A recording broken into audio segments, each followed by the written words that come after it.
Alrighty, hello weary travelers and welcome to the Come and Go Tavern. My name is Sheela Ornthelps and I'll be your hostess this afternoon. Today's kitchen special is mac and cheese and it looks like Erica is currently available for a full service package if you know what I mean. But if you see anything or anyone else on the menu that you're interested in, just let me know and we'll see what we can do. Hello hit people guy. How are you doing today? I hope you're doing well. Today we will be continuing with the Lamplighters League. This is going to be part 7. Yeah, part 7. Last time we took the legs out from under the colonialist prick who was calling himself an archaeologist, and set ourselves up to deal more blows to his partners in crime. But we left off in the middle of a mission to recruit another team member along the way. So, let's see what we can do about that. We haven't had another bruiser in the party yet so far, so adding this guy in will give our current bruiser maybe some time off, shall we say. Good here, just doing the waking up stuff, meds, etc. Thank you for the recap. Yep, of course. I very much understand the, like, okay, we gotta do the process of, like, we're waking up, we're, you know, using the bathroom, showering, brushing teeth, taking meds, making sure everything is in order for the day. Totally understandable. Speaking of which, I should have some more water. Anywho, I will also be available for comments, questions, and concerns about the tavern, as well as regular old conversation. So don't be afraid to fill that chat with discussion. And let's head on over. Oh. Hello?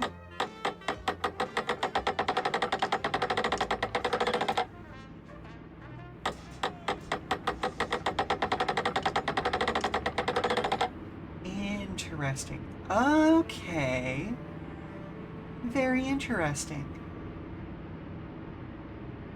Huh. Okay, so I've got a CPU monitor up, and apparently doing that transition spikes the CPU usage. Almost doubles it from the standard. That's weird. That's real weird. Oh well. Like, ever since I upgraded my CPU, like, things have definitely been running much more smoothly. But it's interesting to now be able to pinpoint quirks and issues that were definitely causing problems before, but I wasn't able to pinpoint them because, like, they all seemed to be happening at once. Alright, where are we at here? Right, we just got our secondary objective taken care of.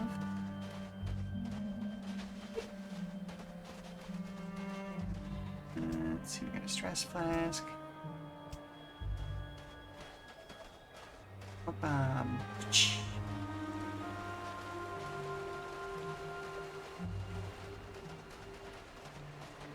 Basic flask, stress remedy.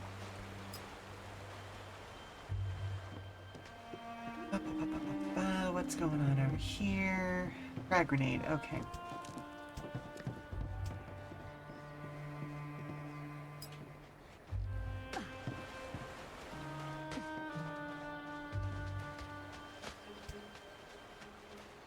It's doing okay. Nocturne is also doing okay, so let's see about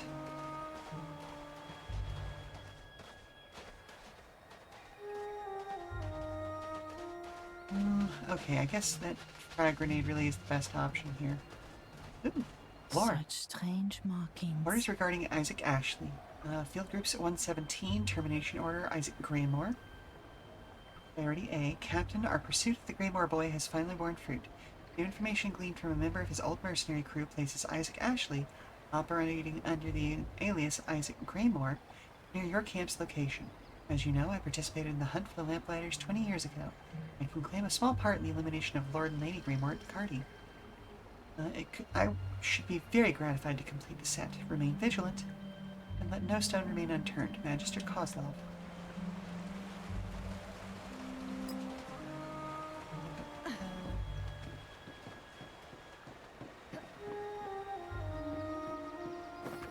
Swap those. Into the old pocket with you. Yes, please. I'm good. Carry on. Hello, Weather. Welcome, welcome, welcome, and thank you very much for the resubscription. Always appreciated. Oh, what the heck?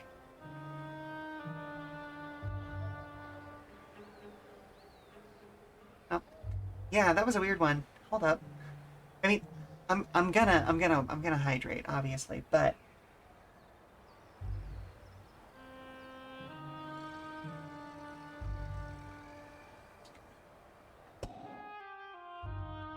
yeah, hang on. I need to see what was up there. I updated Vignon to deal with a disconnect issue I was having yesterday, and so now I'm slowly discovering that certain things are slightly different. Let's see, we have camera angles. Nope, that's blend shapes. Animations, maybe? Where did I put the hydrate command? Here's my actual size stuff.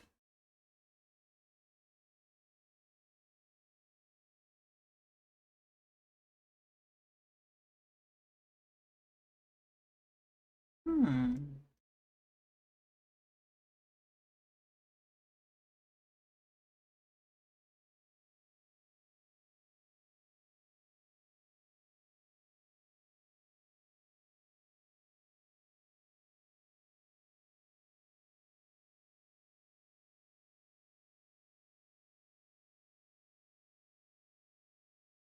Interesting. Okay.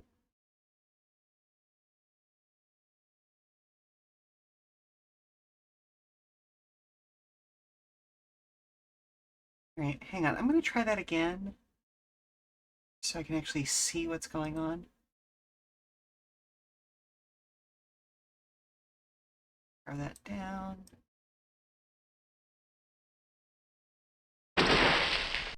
What in the world?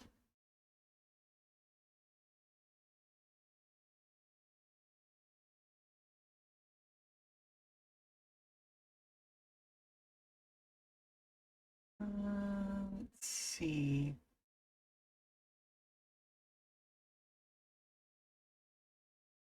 Yeah, apparently.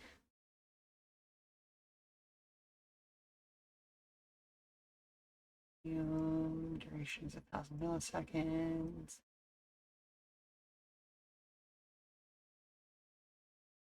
Hmm.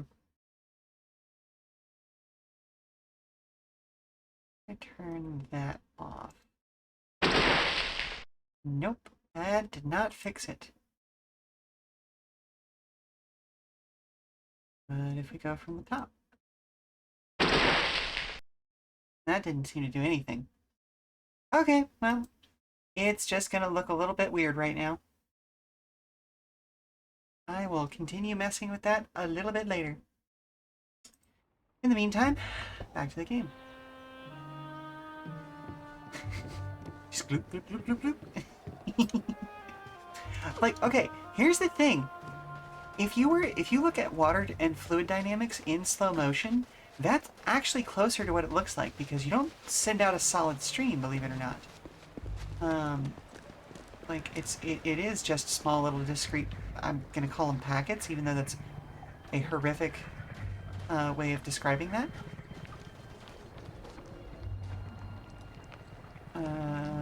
Ungroup, please.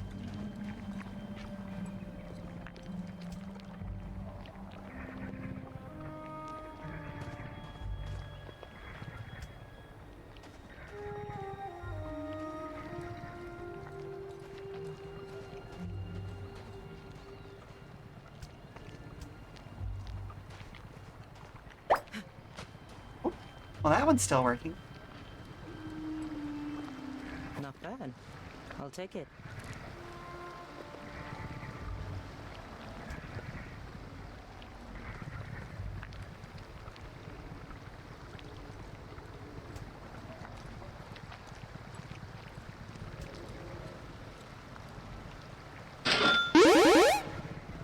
That was mostly working, it looks like.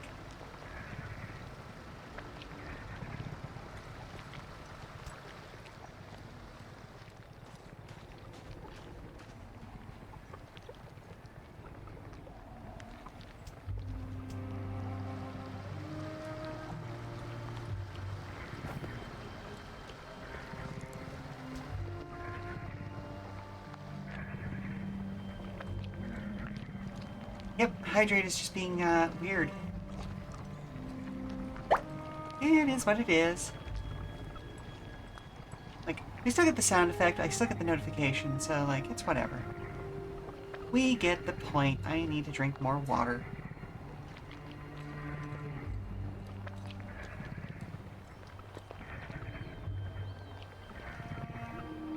Because I'm a thirsty bitch.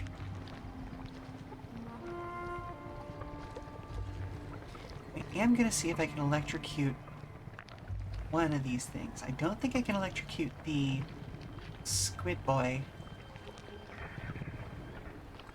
I am gonna try...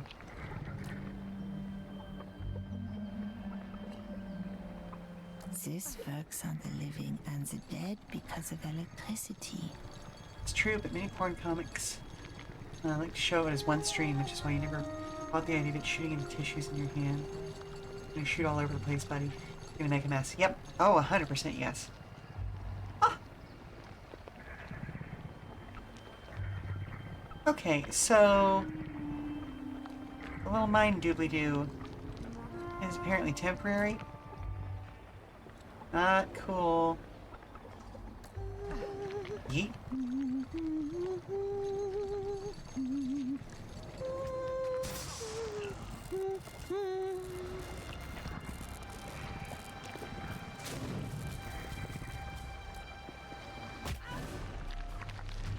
Oh, okay, cool. Duly noted.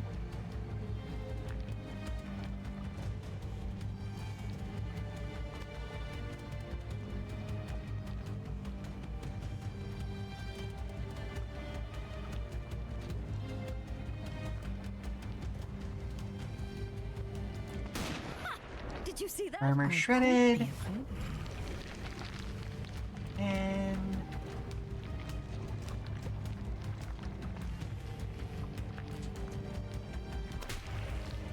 bop. And bop. You're all still here.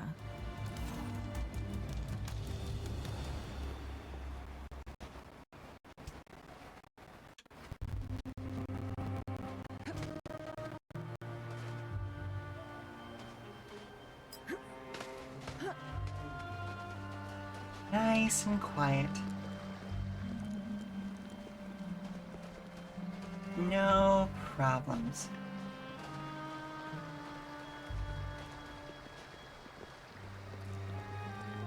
Can't wait to get to episode with Mayor and her two major. Oh, the major. Yeah.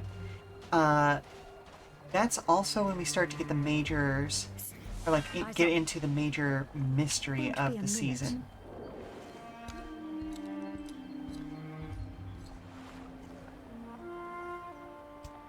Is the whole reason why she has to go and visit her girlfriends is to access what's referred to as her external memory, which is essentially like it's something I've started using over the last 10 years or so as well, because it just makes sense to consider like, oh,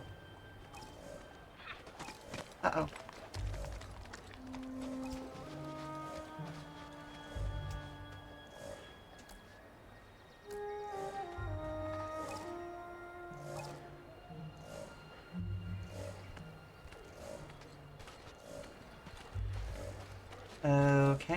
Okay, I don't know how that works, but sure.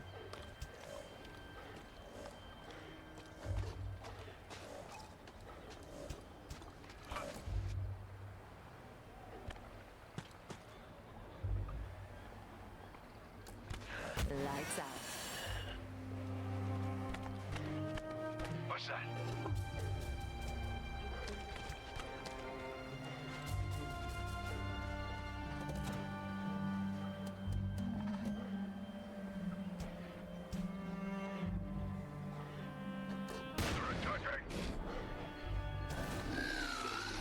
This is one of those situations where they were going to find her. There was no way around that.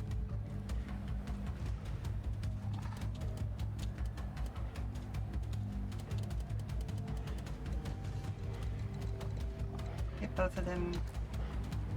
Theoretically, yes, but I'd also have to move up. So we're going to move her up.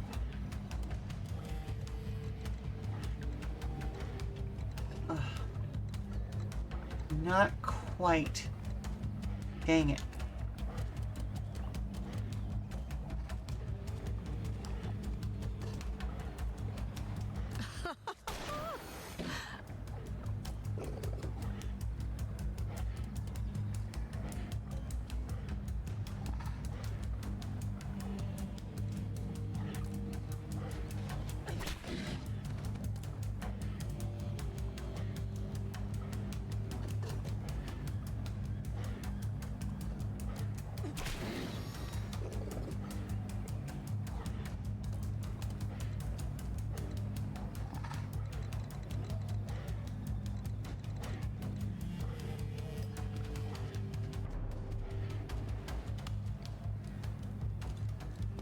Oh, there's another guy. Another couple guys over there.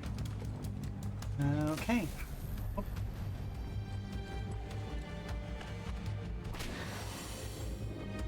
Alright, dealt with him before he could even deal damage. Great. Love that for me.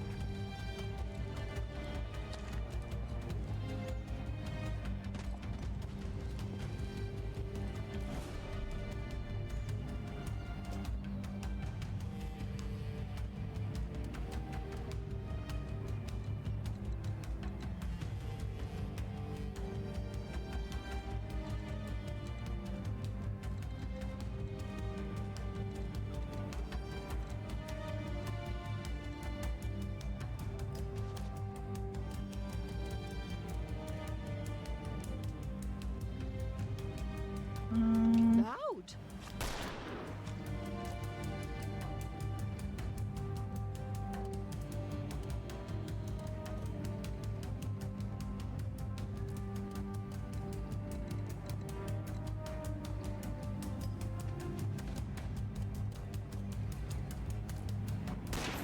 I didn't see that. Miss. Us?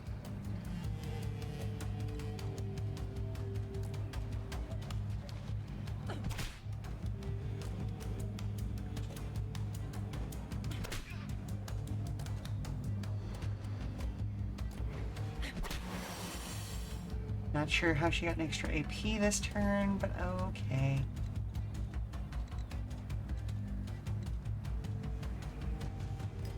Oh, yeah, let's head to the full cover. Works for me.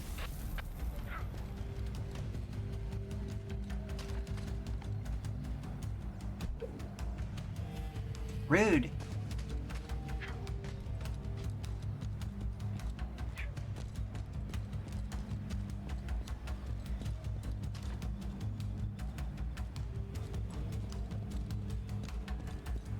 Yeah, so are you only on, like, because I know you said you saw the big tank, so I know you're done with episode 2, or at least have started it. Let's charge up. Reversing polarity. And then translocate with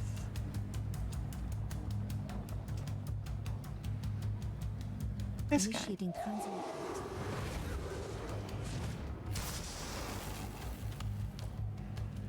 You know, shocking.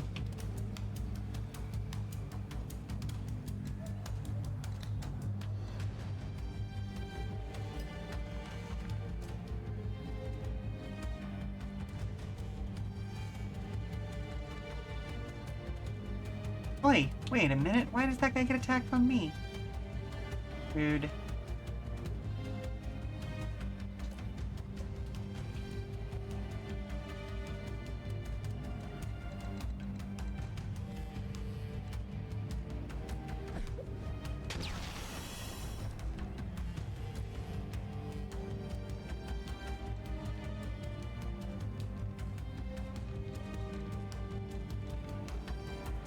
Alright, she's doing okay, so I'm gonna have her run into this guy's range.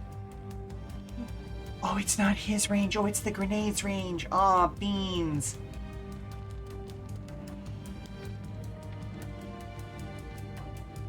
Aw, beans.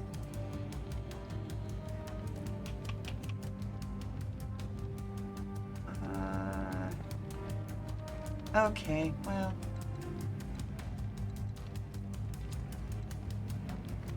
Well, dang. Okay. I'm dumb. I'm just dumb. Thank you very much for the coin toss, Coleman. Reinforcements, protect me!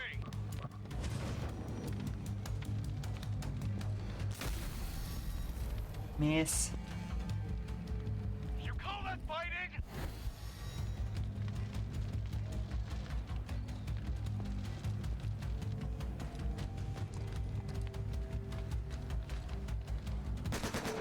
Ow. Ow. Ow.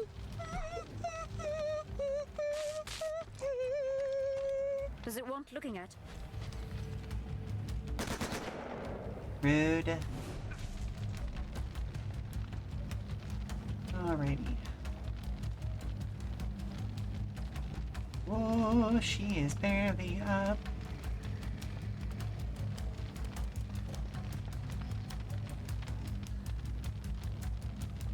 Oh yeah, fuck that guy.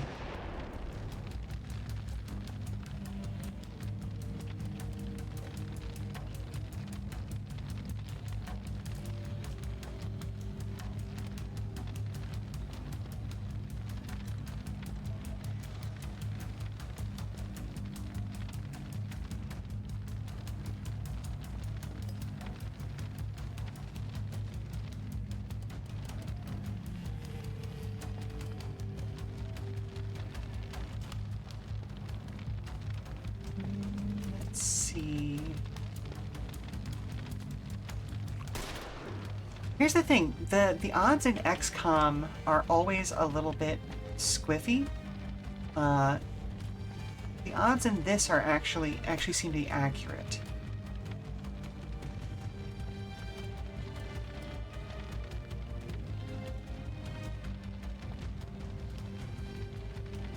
Yes, she can take that hit. Ow, electrocuted. It's fine. Our dance is done.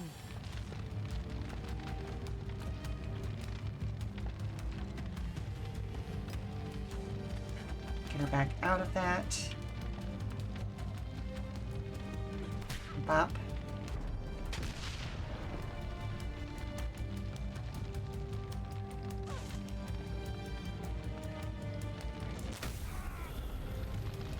Nice. Good job. Took out their commander and gave them a shitload of stress at the same time. Fantastic.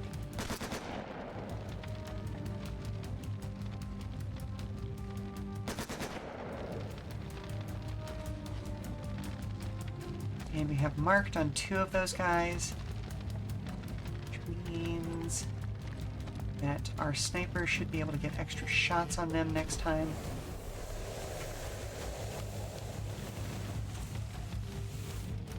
Let's see, which was that?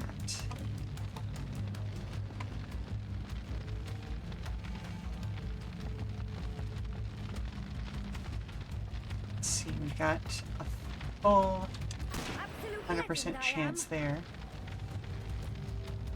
And she's out of ammo. Unfortunate. Let's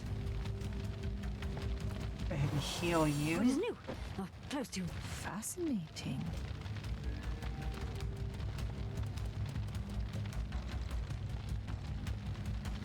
Right.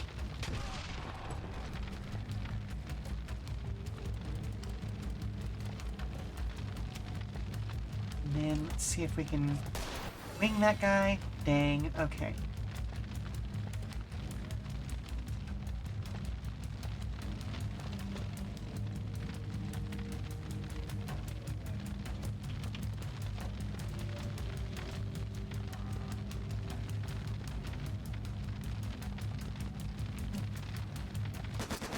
Yes. Oh, why would you run through both the fire and the...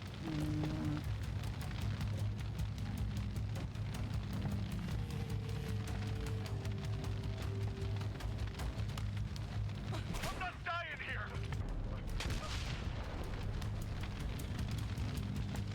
Yeah, this is why I tend not to use field hazards if I can avoid it.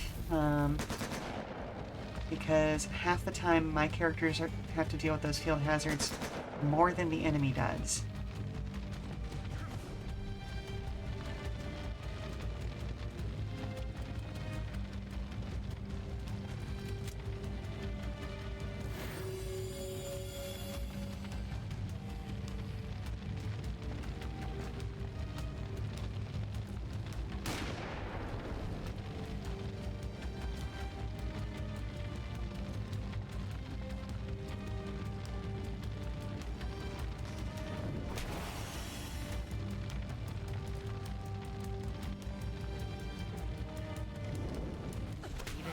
than falling in love.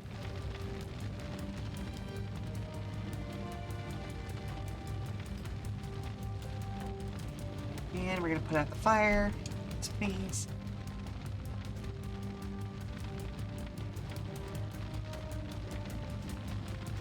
We'll go after that guy first. And he's broken. Excellent.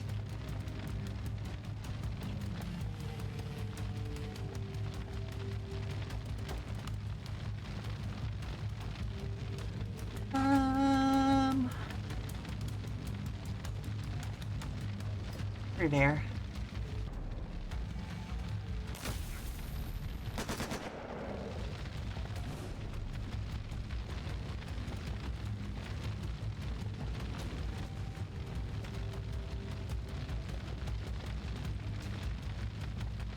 Oh, yes. Okay.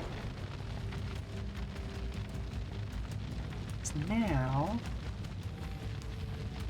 we get to there. Put him down. The quicker we cut through them, the better. And bop him Shall down. we crack on? Next. A souvenir.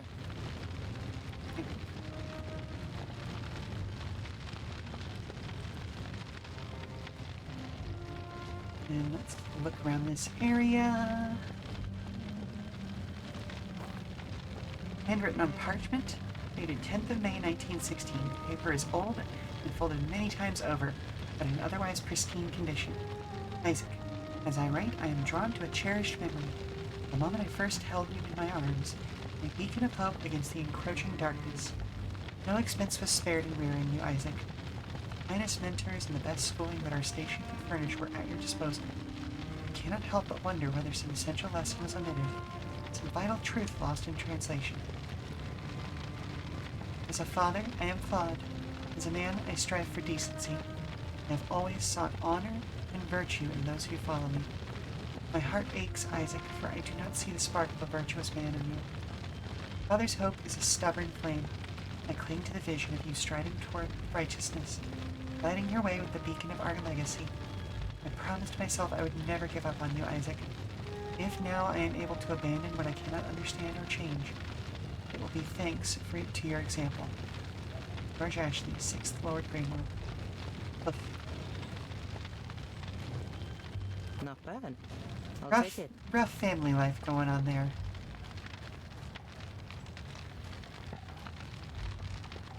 Let's gather up. Cold in the shade, unnaturally cold.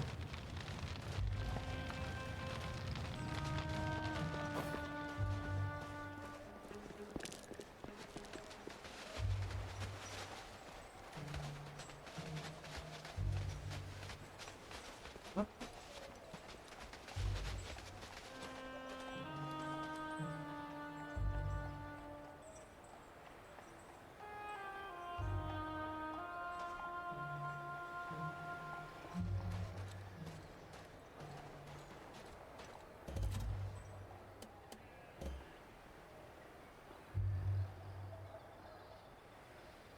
Pick up! Kill them all!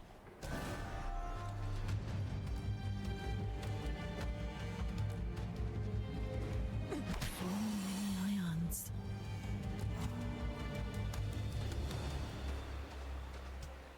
Push on.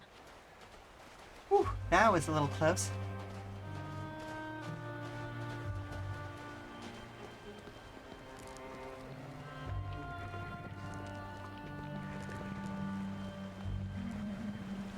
Why not?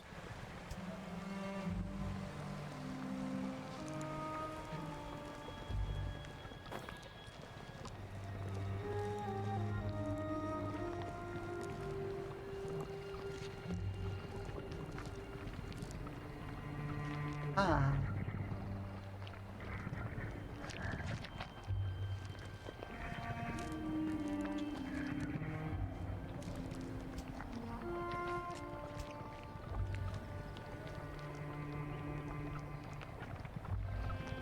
Ooh, there's extra stuff down there.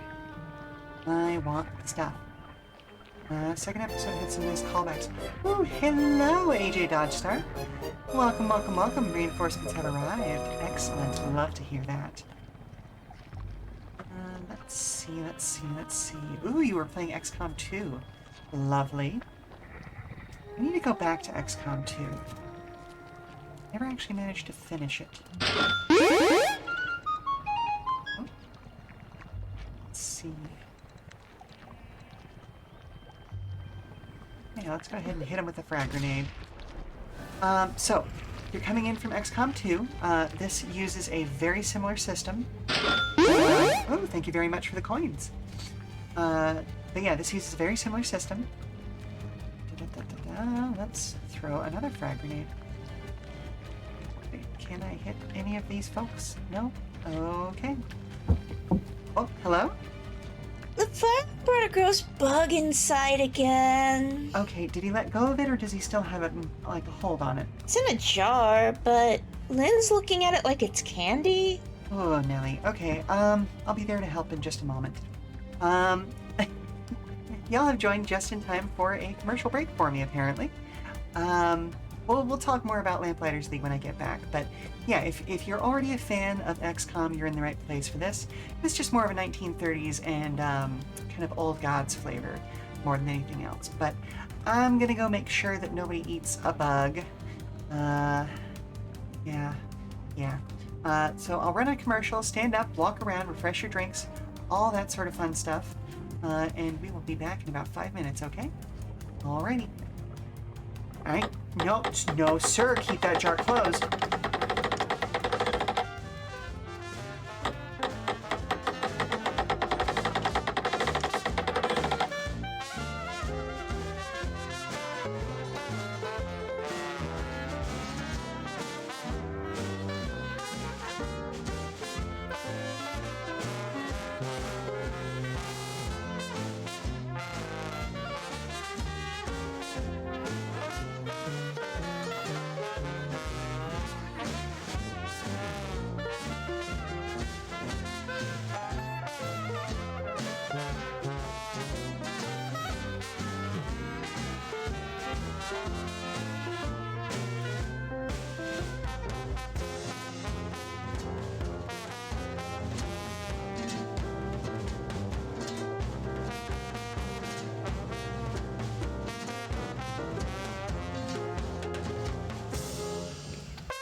Okay, so we are back. Where were we? Okay, yeah. As I was saying, I definitely need to pick XCOM 2 back up. I got discouraged on it, but honestly, like, I should mostly just... I need to accept that I'm not good at games, and I have really accepted that since the last time I actually tried to play it properly. Where is... There it is, okay. So hopefully I can do a better job of just, like, making good use of the easy mode in the game. Let's just... Bop, there you are, you fucker.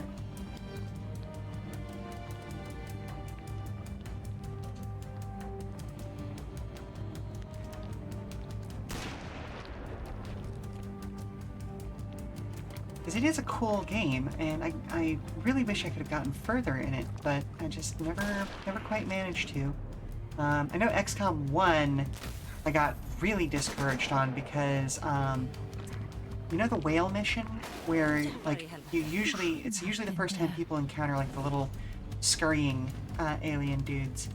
You know, I sent a whole squad of fairly well-trained people on that mission, and then was not paying attention to, like, any of the tropes that were happening, or oh, hello.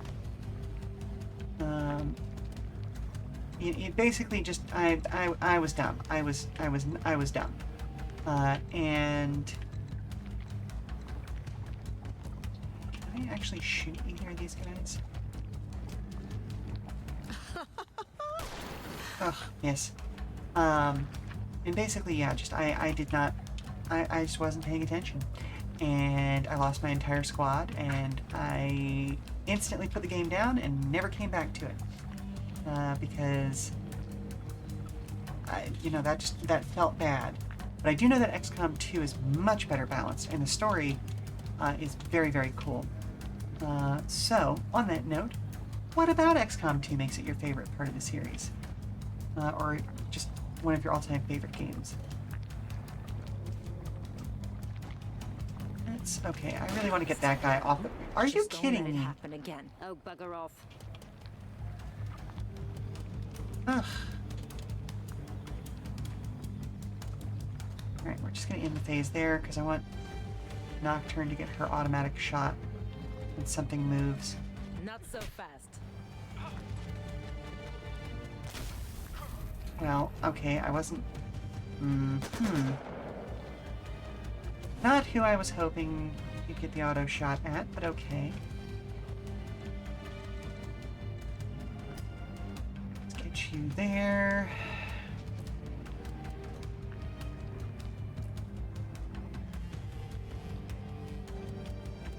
Huh.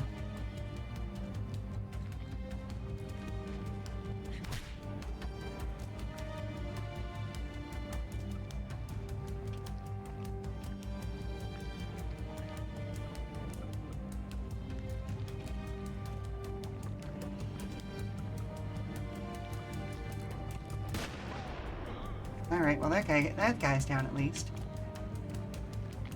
Let's see if we can get this guy down as well. Nope.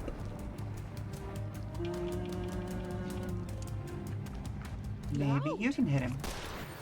Nope.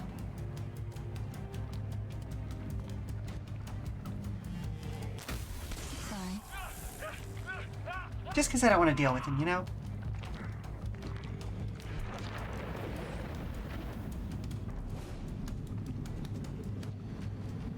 Hello, Osiris. Welcome to the game.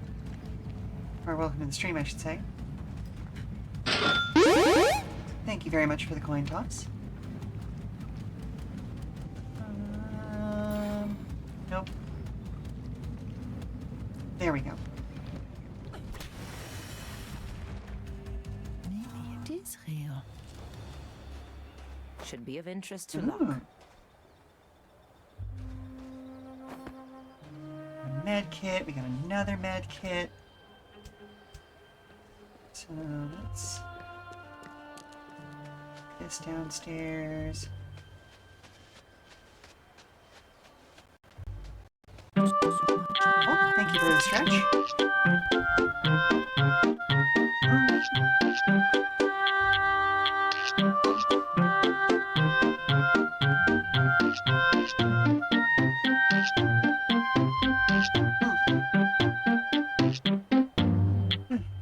Good stretch, good stretch.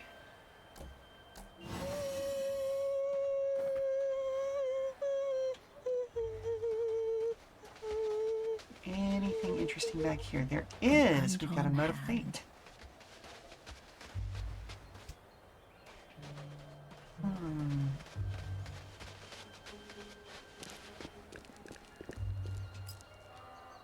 Yep, we've seen that before.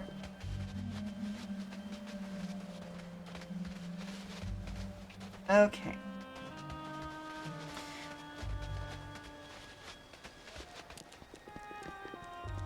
Yeah, honestly, I've been doing a lot more stretching over the last week than I've been for a bit, just because I ended up slightly pulling a muscle in my back while rearranging a storage area on Thursday? No, Wednesday. And so I have been trying to be very careful. I am getting better at resting myself. Hello. Are you the one Locke sent us to nap? Please say yes. You don't know who I am? Oh, he's even got the voice. This big gun will take it from here. Oh my god, dude. Yeah, okay. He's gonna be fun, but he is definitely, shall we say, compensating. Woof. Heavier than I thought it would be. But yeah, I've taken a couple of days off of, like, proper exercise and everything. I have to get back to that today if I can. But been taking more time to just stretch myself and make sure that I'm letting muscles heal and all that. Hey, new blood. 'Cause, What's got yeah. the court after you then? Nothing Yeah. I ever do could match the crime of being my father's son. Believe me, I've tried. Safe for now. On you go, Alrighty. new blood. Locke's waiting. Excellent. I can't wait to see how old Uncle Pelham is holding up. We got 12 skill points, we got Isaac, we got some intel, we stole dispatches. Whoop, I forgot to read the after action report. That's fine. This is fine, right?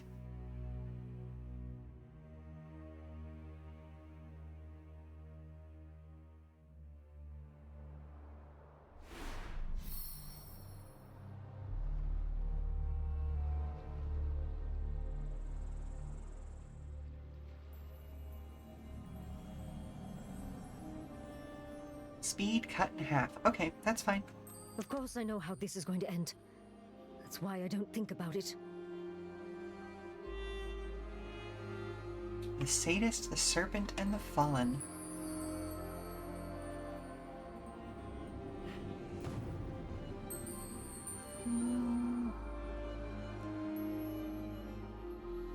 Ooh.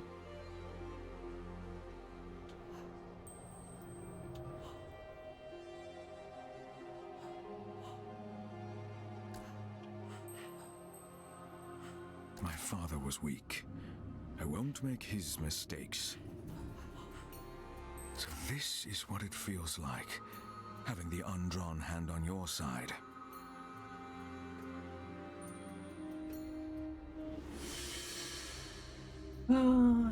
But yeah, no, I have definitely not done the right thing for myself in the past, and just continue to work through the stress Now and this we can all act that. on. And yeah, no, that's I've gotten better about it. I'm trying to treat myself nicer. Nicastro has a heavy presence in the area, but her people come and go without a trace until now. Investigating reports of odd sounds at night, my sources found a hidden face built around a transportation system that calls a crossroads beacon. Dropping the crossroads is near impossible to trace.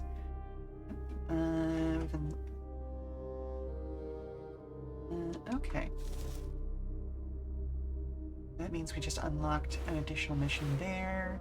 This will be of use. Agent found a delivery at the safe house. Ooh, okay. Oh, okay.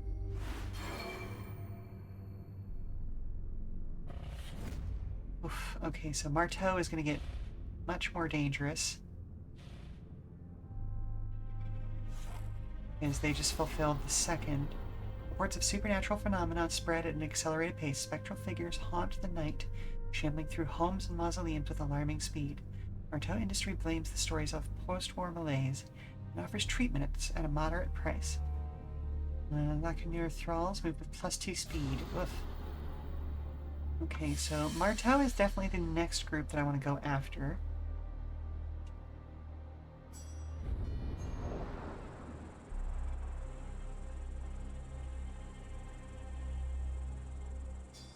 So, you can really see the future. No one ever says to a chef, so you can really cook? Or a woodcutter, so you can really cut wood? I meant no offense. I've just never met a real one before. Could you tell me my future? I love to look at the futures of rude young men. What would you like to know? Will the gentleman Jin become famous? No. Anything but that. But that's my question. What is fame to the stars or the threads of destiny? Besides, no one ever likes the answer. If you can't really see the future, you can just say so. Nice try. Now get out, kid. Isaac, Uncle? I wasn't sure if you would accept my invitation. Are you joking? The Lamplighters League needs me. How on earth could I say no? Your father would be proud that you've returned to take up his cause. I'm surprised he hasn't risen from the grave to wrench his precious cause out of my unworthy hands. Ooh, family I drama. hoped this argument was behind us. All right then. Just say it and be done. What would that be exactly? The League needs you, Isaac. You're our only hope. Shall I fall to my knees as well?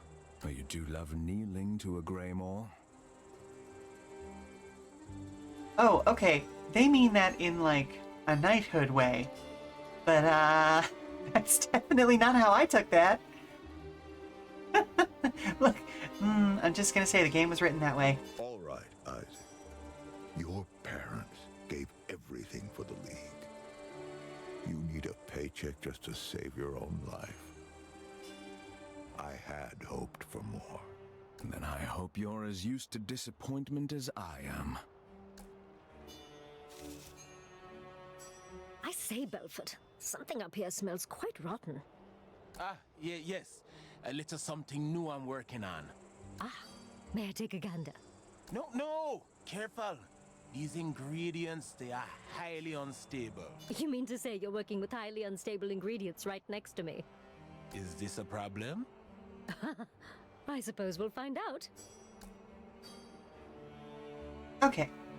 So, Lamplighters League is a 1930s era, narrative XCOM-like, I would say. It has more dedication to its individual characters than XCOM does, because in XCOM, obviously, we're looking at, like, oh, if a character dies, it's not the end of the world, right? In this case, however, all of these folks are specific named characters. There is, like, wellness stuff built into them. So, like, for instance, Purnima went down during the last fight, and so she is technically out of my next fight, but not dead. There's a slightly more robust upgrade system than is available in XCOM, but essentially, storyline-wise, is that we are reuniting an older... oh, thank you very much for the resubscription, Blasty. I don't like that it did not trigger the sound effect for you, but it is what it is. I'll have to take a look at that. Mix It Up is being a little weird right now, too. So, anyway, back on the story stuff for Lamplighters League. Essentially, this is a group of people who have reconvened after almost being destroyed, like 20 years ago, back during or just pre-World War I, I think. Whose entire goal is to fight, essentially, eldritch old gods. They've kind of done an interesting thing and, like, united what's referred to as magic throughout the world in different forms into something that is like a pseudo-scientific thing that is actively being studied, which is neat. I love that kind of storytelling. It's just that idea that like, oh, okay, these things that we didn't understand at one time, we can learn to understand them through actually experiencing them and studying them and all these sorts of things. So we've got 3 factions we're fighting against. One is a faction of people who are using essentially a soul gem that accumulates in particularly heavy worship populations. The main one that they found was from a tomb in ancient Egypt, to revitalize the health of certain people, to strengthen soldiers, all of those sorts of things. Another faction is making use of kind of the ethereal plane, the astral plane, to infiltrate other locations, to extend the life of its leader, and essentially trying to force people into permanent undeath and making them part of an unpaid working class as a result of that. And our third faction worships straight up old gods, like ancient gods of the sea. Think Cthulhu mythos, that sort of a thing. And yeah, all 3 of them are trying for ultimate power at a location referred to as the Tower, that we're trying to lock them off from permanently. That's the long and the short of it. Yeah. Okay, so let's see. Something borrowed, something blue. There is to be a wedding. One of Zorana Nicastro's many consumptive, wet-eyed cousins will walk down the aisle this week with the daughter of a fellow noble house. Through a series of well-placed bribes, the League has secured an invitation to this momentous wedding. The question is, how best to ruin the special day? Spread rumors about the groom and bride. Only reason why the Puppet Master got away in the movie didn't have blue robot babies. Yep. Yes, definitely add it to your wish list. It is a very good game, but at the time that it was released, Harebrained Schemes was owned by Paradox and was heavily leaned on by Microsoft, and so certain decisions about its marketing and things were made by the parent companies rather than Harebrained themselves. Additionally, all of Harebrained Schemes' previous projects had been Kickstarter funded, and so whether they succeeded commercially or not, everyone involved got paid, everyone who pre-purchased through Kickstarter got their product, and the company was able to continue on to their next project. But in the wake of... Yes, they also did the Battletech game. Because of some stuff that happened between them and Harmony Gold, due to Battletech, that's the reason why they were bought by Paradox and leaned on by Microsoft. And it saved their bacon because they did such a fantastic job of recreating Battletech that Harmony Gold decided to revive the whole Robotech nonsense and take a dig at them. Apparently killing Fossa wasn't enough. And so, because they were then subsidies instead of being, their own independent studio, they were suddenly under the financial pressure of your game has to succeed right out the gate, or we're going to cut you loose. Yeah, Disharmony Gold, exactly. And so, because they were not used to working under that sort of funding scenario, and they had to work with Microsoft and Paradox's advertising schemes, this game did not sell particularly well on its release, which meant that it was seen as a quote-unquote loss, even though it's made back its money since then. And so they cut Harebrained Schemes loose, and Microsoft and Paradox are now the ones who own both the Battletech and the Shadowrun game licenses, because the 3 Shadowrun games were also made by Harebrained Schemes, and those were also all glorious. So basically, the people who were making good games with franchises that were left to molder by everyone else got cut out of their own deal for financial reasons that were outside their control. So, capitalism like usual. That being said, Harebrained is now working on a whole new thing that is going to be apparently a horror sort of XCOM-like. I'm looking I'm looking into it. I like it. I like the idea. It's an interesting concept. Like you kind of the whole thing with it is that you essentially like can harvest cybernetic limbs from enemies that you kill on the battlefield in order to upgrade yourself. It's very cool. XCOM-like games tend to be slow burners when it comes to sales, make you money, but might take a while. Exactly. And that was why they were so healthy when they were searching for funding through Kickstarter, was because they knew they were going to get X amount of budget for the game. You know what I mean? And, you know, it took care of, like, oh, here's all of our baseline sales, gets the game out into people's hands, and then those become more sales as more people are excited about it. But, you know, that's not good enough for the likes of Microsoft and big publishing houses. Okay, so let's see. We could crash the party. I've got plenty of intel. I need more ether, so I think we're going to spread rumors. Val reports the Nicastro cousin and his bride love each other as much as two wealthy narcissists can. But can their love survive rumors of infidelity? The answer, it turns out, is no.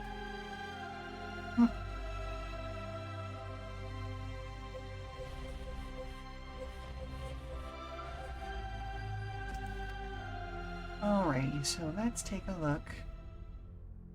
Sophia is wounded.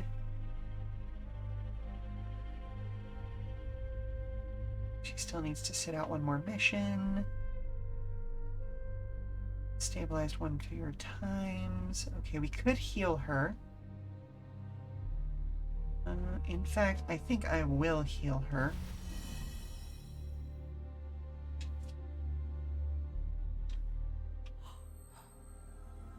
Avoid stress breaks during missions will remove breaking cards and reward ink.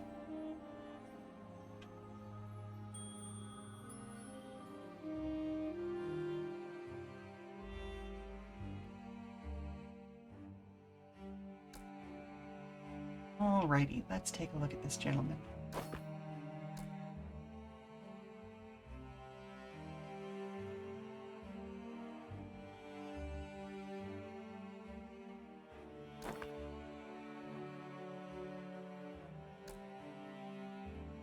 Yeah, goodness gracious, how long did it take XCOM 2 to actually... Well, I guess XCOM 2 made its profits pretty quick. I think it was XCOM 1 that they struggled with a little bit. Okay, what kind of stuff does this guy have? Spitfire, unleash a hailstorm of bullets in lone AoE that deal damage and shred armor. Higher heat means more bullets fired. Isaac fires his LMG. He gains +1 heat. Each stack of heat reduces his speed. It increases his LMG's damage at max heat. His attacks will have a chance to cause overheated. If that happens, he suffers damage per LMG attack. Interesting.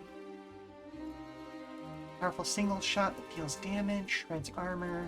Higher heat means more damage. Release the hot air built up. Removing all heat and overheated venting will... Oh, okay. Creates a smoke cloud. Okay. So there's what gives us our bonus to max stress, which would be a good idea to go for sooner rather than later.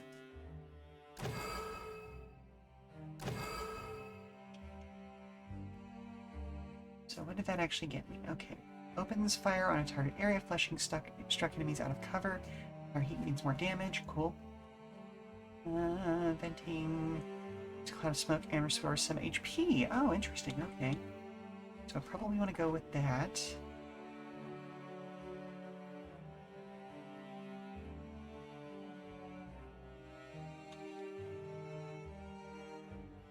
Smolder.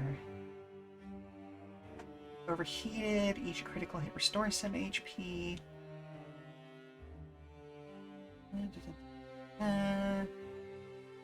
Grant +1 HP or AP. Let's see if 1. Yeah, let's go for that. Then let's see, who's the next lowest? Purnima, really? Or no, that's Anna Sophia. Excuse me. Let's take a look at Latif.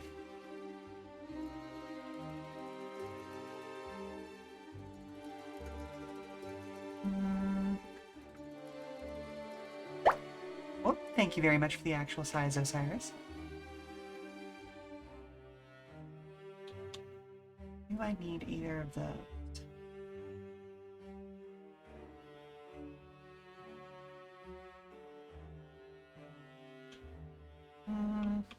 Not particularly, so I guess I'll hold on to my skill You need points. something special from me? The cards offer a path. They won't walk it for you. Well then. Let's make a deal.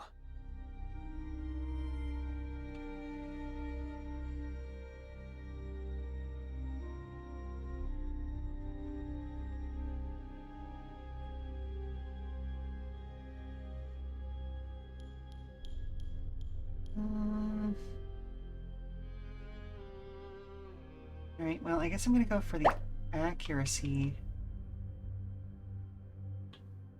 talisman. That's always useful. But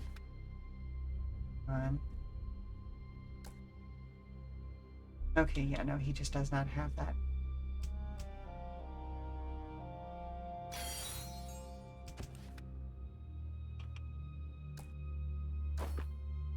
There we go. Okay. Let's see.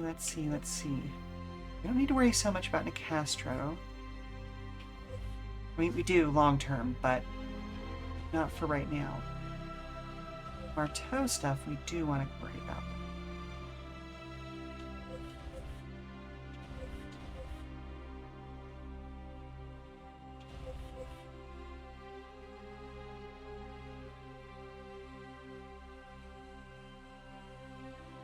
Sort of sabotage.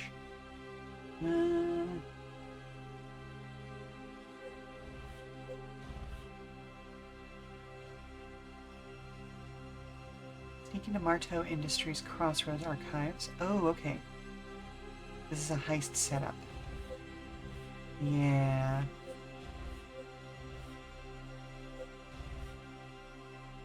And that's also a heist setup. Okay. So either way, we're going after Marteau Industries thing. Sneak into Marteau Industries Crossroads Archive and obtain Trace Marteau's transmat logs. Logs every trip taken through the Crossroads and files the record away in its archive. Trace Marteau personally oversees Persephone production.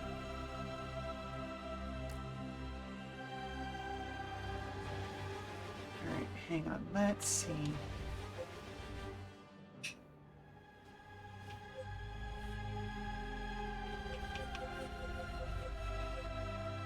We've got a safe house mission. Let's go ahead and assign Anna Sophia to that. Do you good. Steal supply caches. Tempting.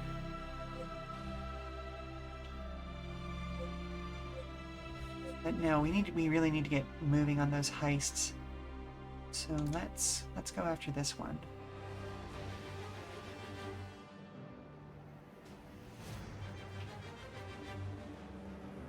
And unfortunately, our guy here does not have enough training to really truly be up to snuff with everybody else right now.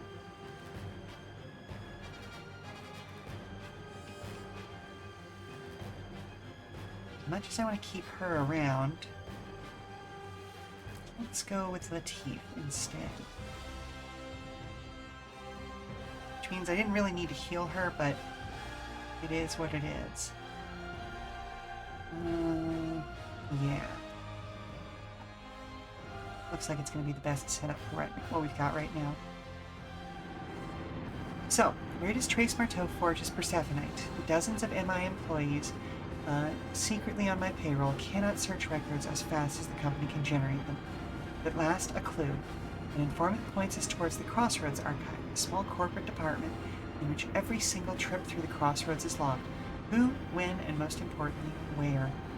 Trace Marteau personally oversees Persephonate production. He travels to the facility by Crossroads. Location is logged in that archive. Agents have only to find it. Marco's archives. This must be the place. We will find his logs. Track him down. Oh yeah, Nocturne, this lady right here, is a former employee of Marteau Industries who was trapped in the ethereal realm for something like 10 or 12 years, if I recall correctly. So we're still not entirely sure if the person who came back was actually the person who went in. If you catch my drift. Imagine working in a place like this. No fresh air, no freedom, no hope.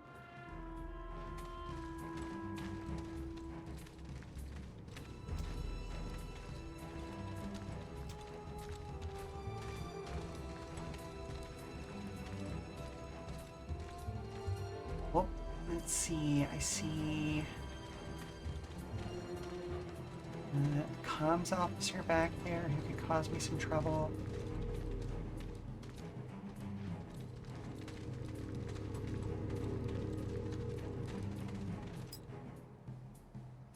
Introduction to the Marteau filing system. An information sheet at the front of this cabinet outlines a truly Byzantine organizational system. Crossroads Archives File Organization. Documents within this archive are organized by the following categories in descending order. Content type, as denoted by volume size, seen MIL Chart 117A. Publication date, as listed on the volume's inside cover. Publishing organization is denoted by volume cover, the MIL Chart 117B. And contributing authors, as listed by the volume's title page. Wacky. Absolutely atrocious. This door is barred from the other side. Neat. I hate it.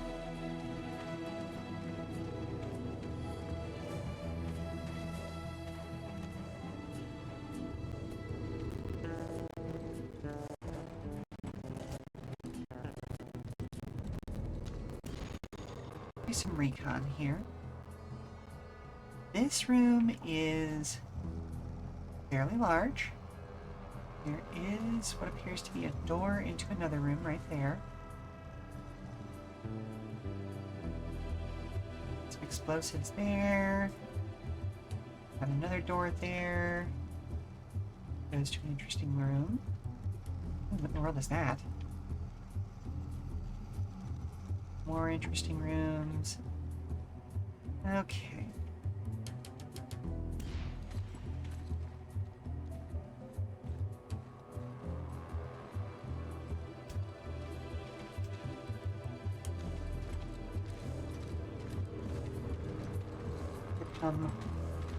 The specials alongside that asshole.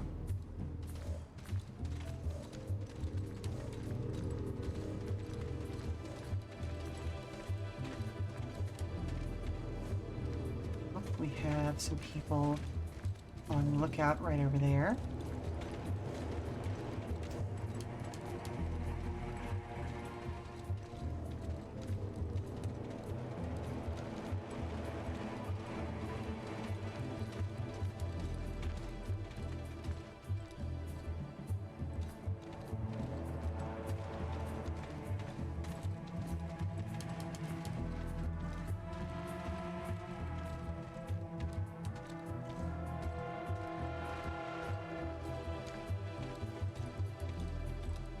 Ooh, I wish I had Purnima in here to deal with that particularly heavily armored guy. But oh well. It is what it is.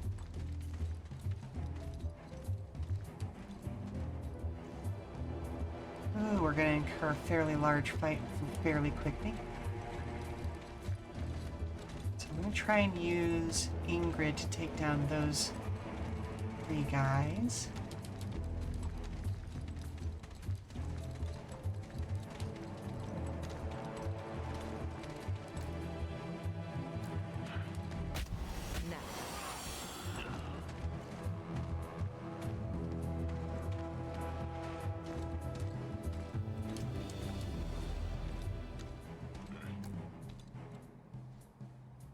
This works on the living and the dead because of electricity.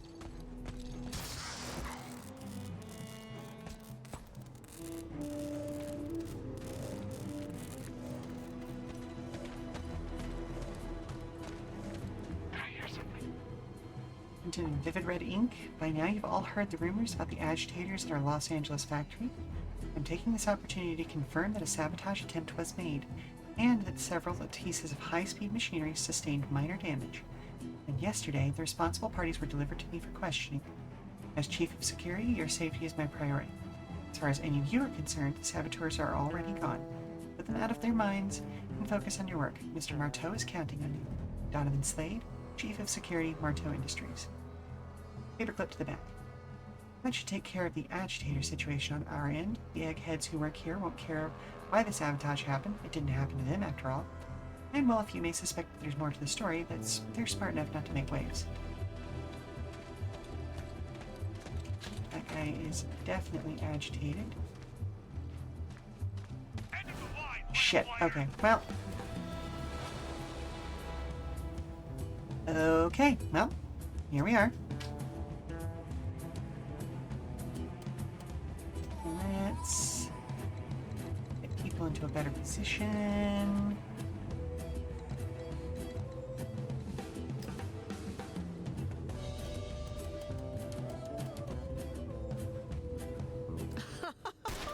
Oh, miss.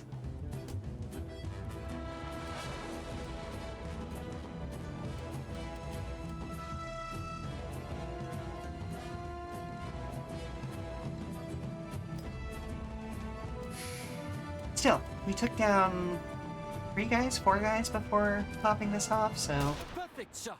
it is what it is.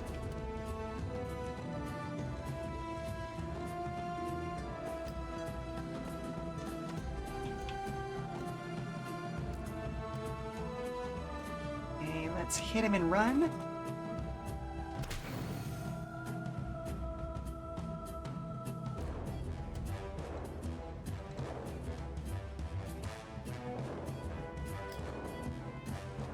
Over behind cover. Ugh, miss.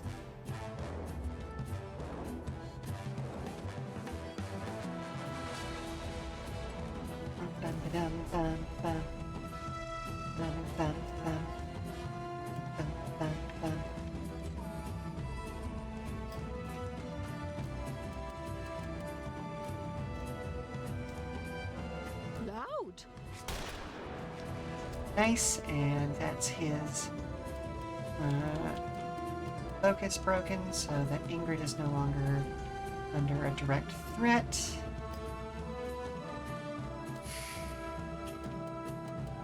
Alright, it's been a while since I used him.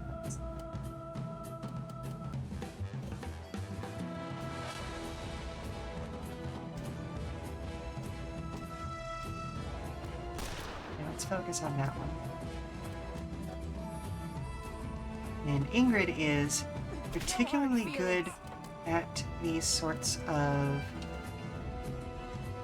scenarios because she gets AP back as well as reduces stress and regains HP whenever she makes a kill. So she is built to be just the most frontline of frontline bruisers. Nice, good shot, good shot. Ooh, got it down, takedown as well. Oh, hello? Hey, Mom! I'm having trouble with that dance move you showed me earlier. Alright, show me what you got, sweetie. Down and... Okay, I see where it's going wrong. Give me a second to go to commercial and I'll help you out, okay? Alrighty, looks like it's time for my next commercial break. I need to go help Lila with the dance move. So, as per usual, stand up, stretch, refresh your drinks, refresh your food. We'll be back in 5 minutes, okay? Alrighty. So, you're gonna put your left leg in, you're gonna take your left leg out, you're gonna put your left leg back in, and shake it all out.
Alrighty, we are back. Let's see. Well, we can definitely take her down. Just bop. Pain will be over soon.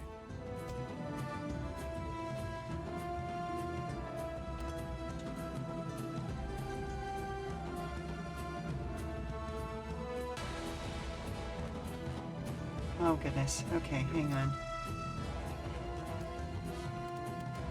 There is a weird error in this game where every once in a while, if you're playing with controller, you won't be able to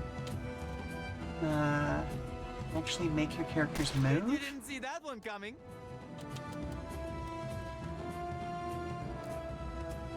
Can I get a kill here? Yes, almost certainly. Bop. And bop. That was disappointingly easy. What's next? But it's easy enough to fix by just, using the mouse for 3 seconds.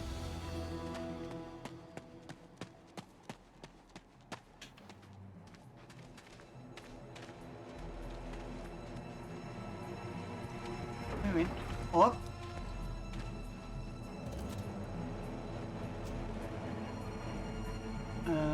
Okay.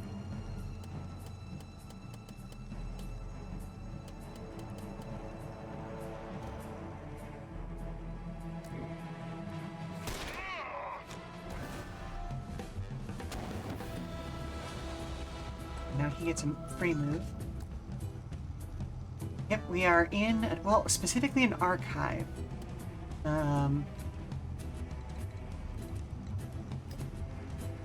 Big ol' oops just happened there.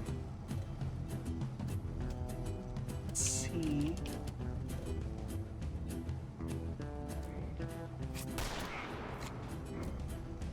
Library lady will come smack you in the face. Some people pay for that sort of thing. That's all I'm gonna say.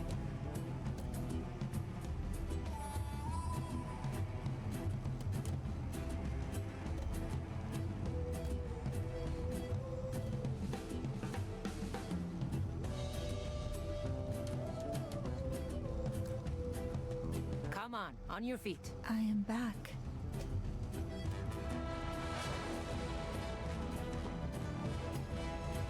Dead bodies are just part of the exhibit. Exactly, exactly.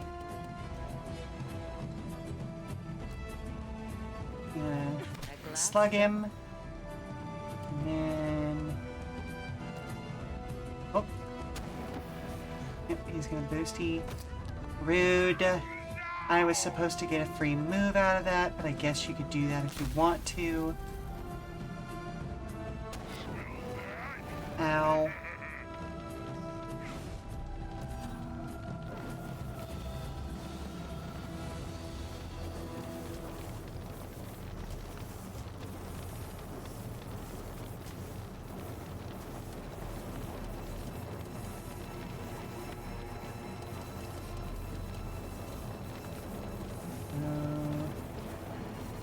Oof, okay, hang on.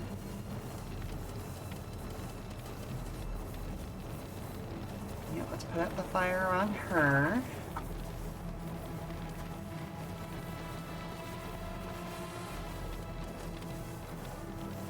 Get the fuck out of there.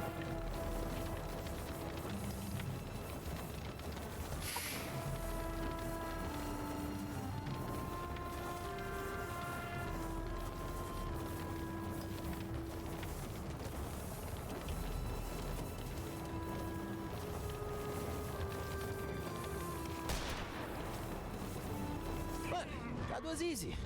Cleaning Ow. up is going to be hell. Let's move. Well, I suppose we now check in here.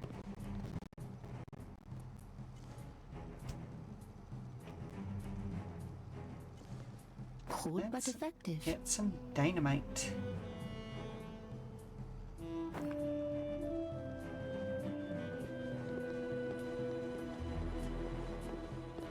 I could steal the eyeliner off your eyes.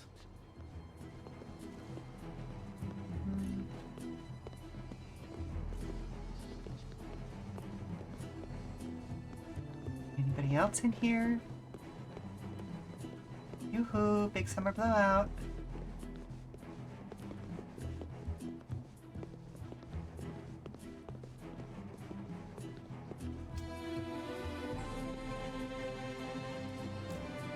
Let's just have her use a medical Now, kit. where was I? New one up.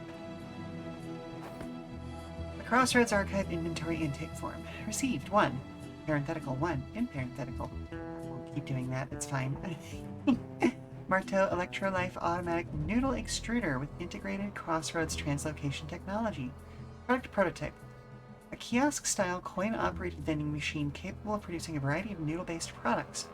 Integrated translocation technology acts as an alternative ingredient feed. A manually fed dough hopper is also included. Translocation technology fault. Entire device underwent spontaneous dimensional shift on at least 4 separate occasions. Evidence of intelligent thought. Possibly haunted or possessed. And at the bottom of the form, handwritten note. We can't contain this thing, Carter. I don't even know if we can dismantle it. I suggest that we lose this intake form and shove the entire device through the goodbye gate. We don't know where it winds up, but it won't be our problem anymore. So, let me get this straight. They accidentally created a hyper-intelligent cup noodle machine capable of teleporting product wherever it wanted to send stuff, including itself, however. Cool. Cool, cool, cool.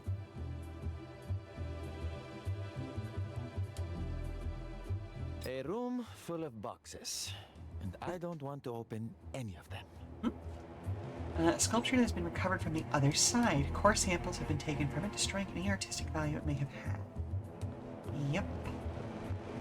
What is this piece of Sounds junk? about right. The luck of Even the though gods, not eh? a fate.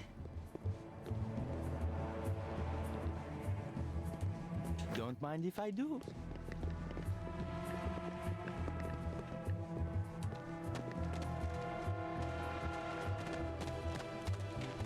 Okay.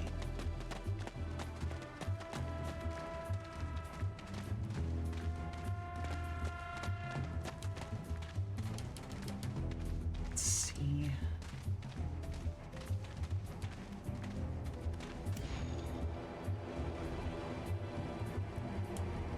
That's got a door that leads to interesting places. There's a whole other room that might be interesting. Can't get into that room from this side.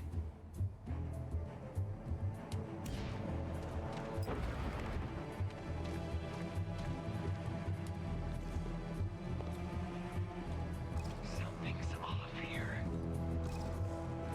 Well, shit.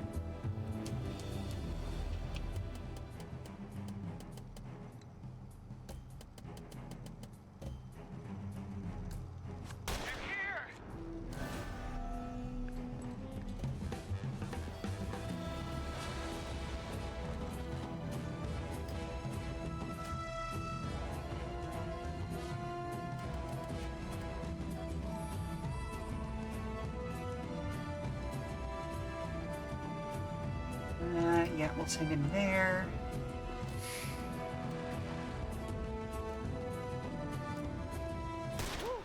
Did you see that? Did I imagine that?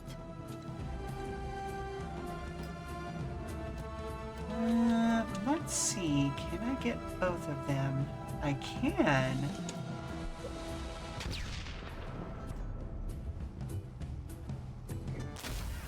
Nice. Good kill. Good kill. Interesting ragdoll.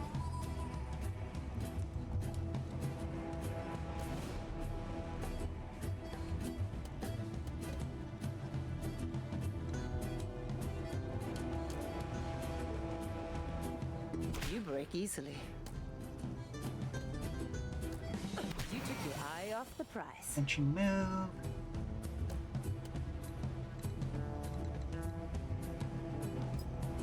And sure, let's inspect it. Surface of each piece of field equipment is subtly warped, as if by exposure to intense heat.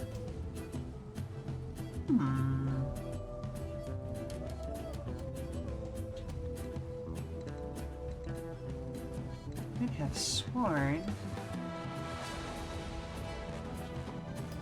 Ingrid should have gotten another action there. But I guess not.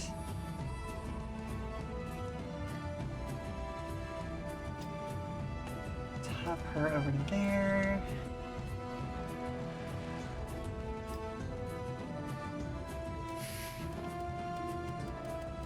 And let's see, where's the ability that lets him turn invisible? Okay, no.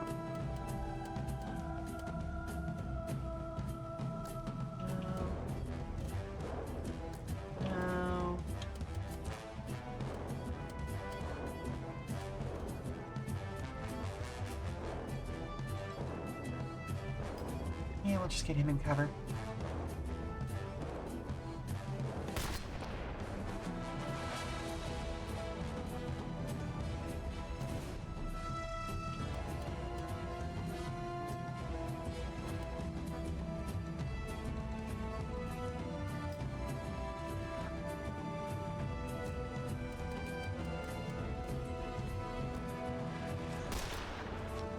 Good hit, good hit.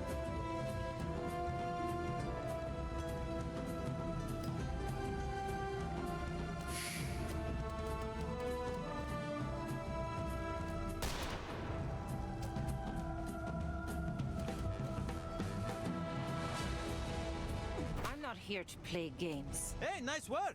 Keep it up! Glad that's done. Then we And get there we to go. the good stuff now. This way.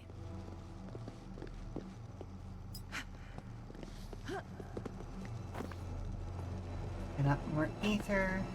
Got another medical kit.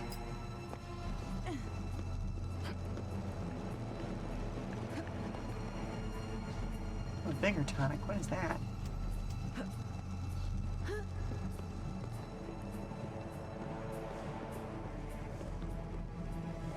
Oh, hang on. There's some supplies back there.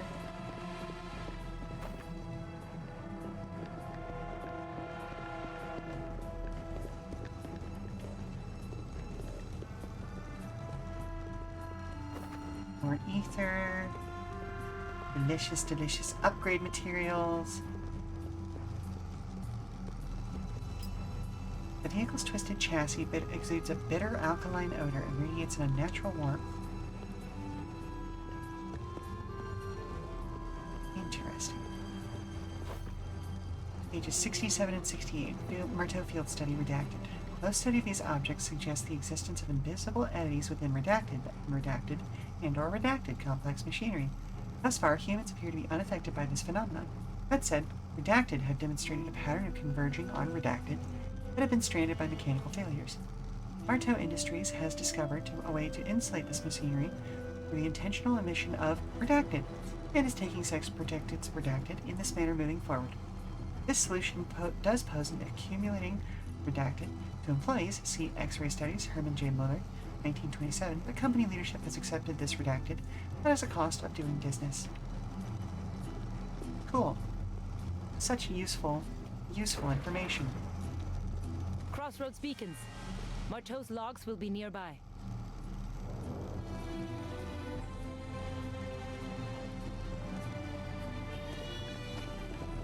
Okay, we'll come back to that. I didn't think that was going to be the final room so quickly.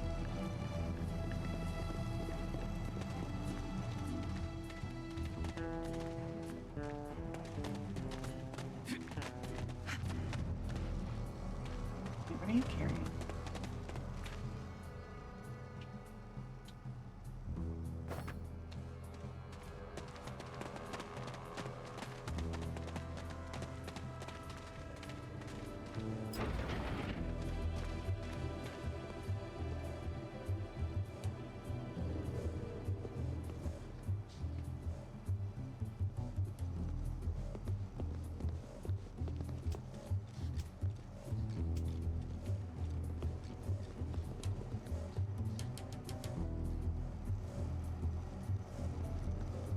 I found something useful, and I didn't even steal it.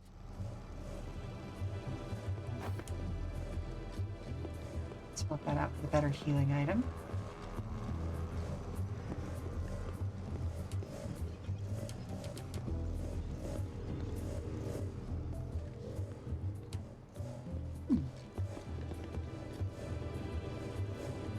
Figured there would be something interesting back there, but I guess not.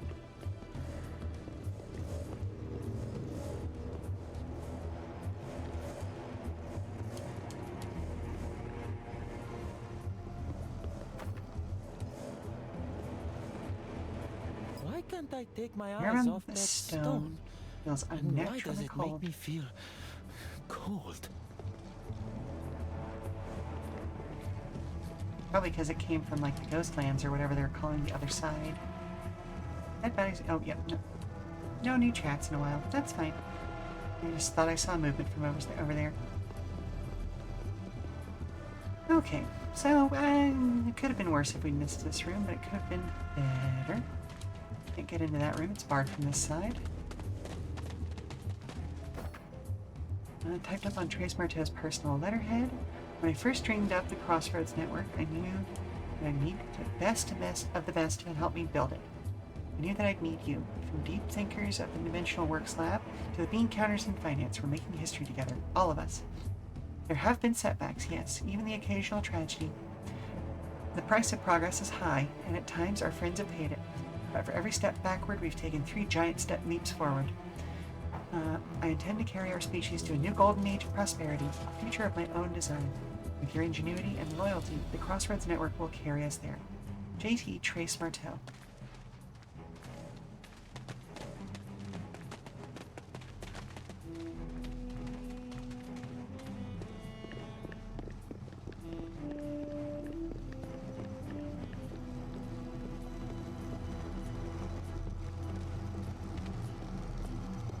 Sit tight.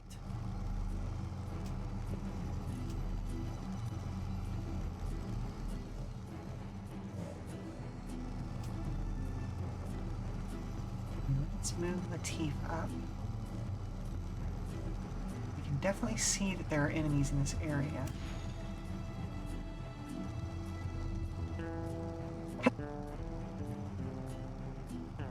Okay, good. I did get to my mute before I sneezed.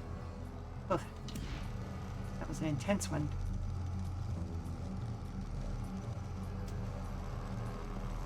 I've sworn I saw people moving around when I opened the door for the first time.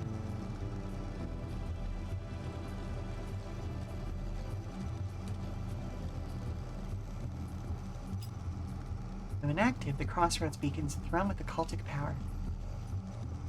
Ah. Here's one of them.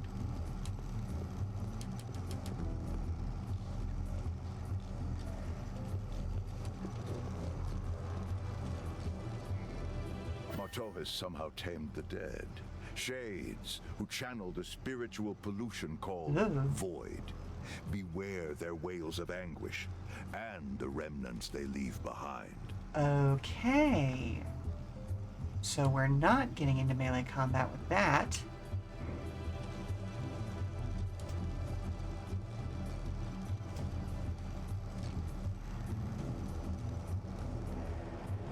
If we can avoid it anyway.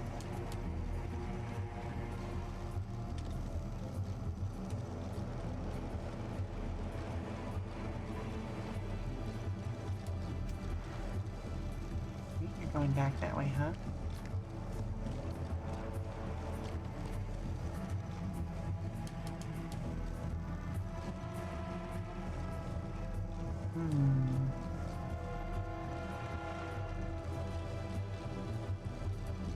Honestly, I may want to wait for that thing to get back over here so I can shoot it. Just so I've got a clear shot, you know what I mean?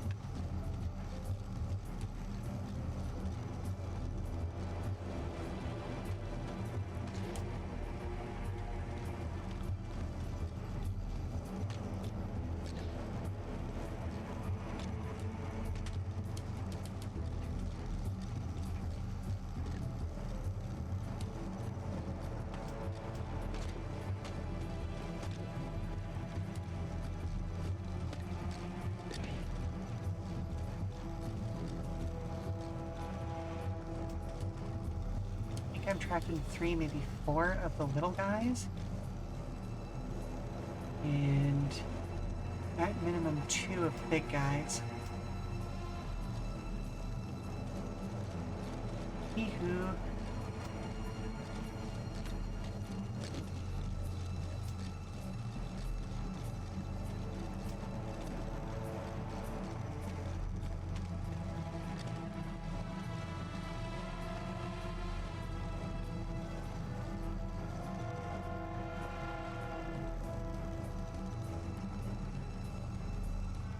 Come on, come back around.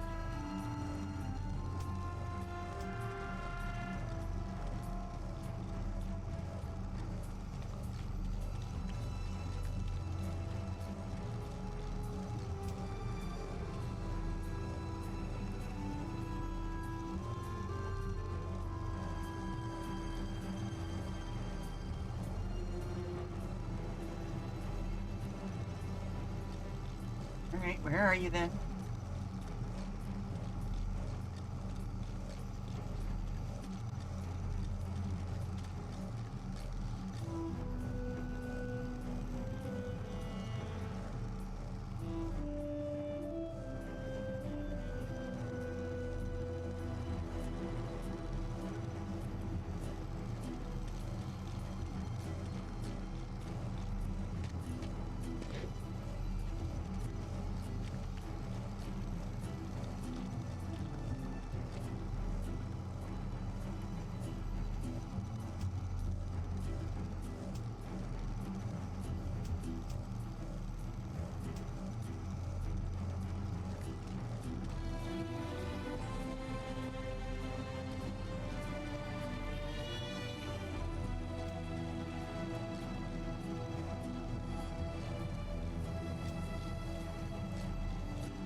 Now, usually things have a fairly regular,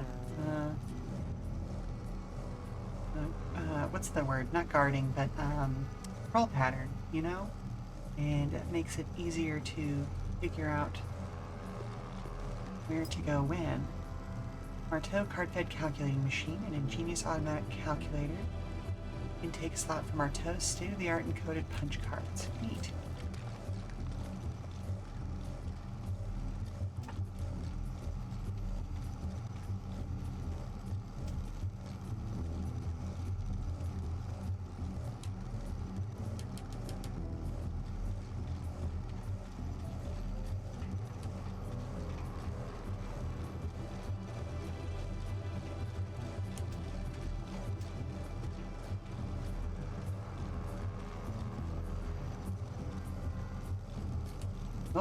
Looks like we got one coming in.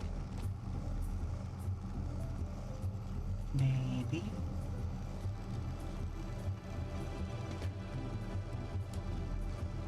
Stepped away from chat for a bit, but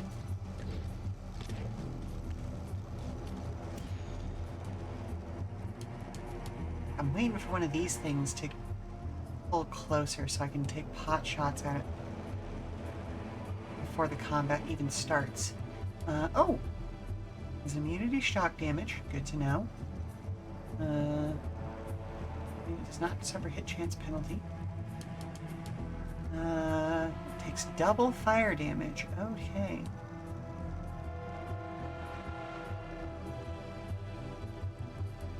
Also shock damage immune. Okay. So Nocturne was actually not a great person to bring along on this fight, interestingly.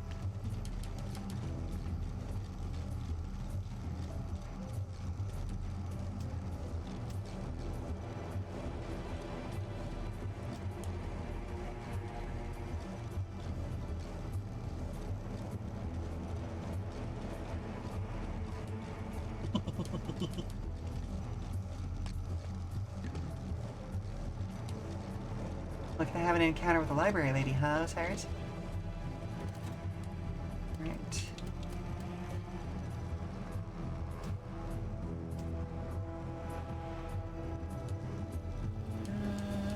Let's...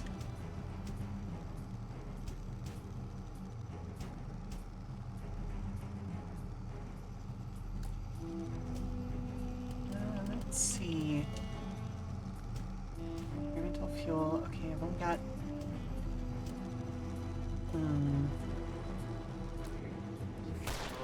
Oh, I didn't sign up for this. I didn't sign up for ghosts. Yeah, you did. Yeah, you did.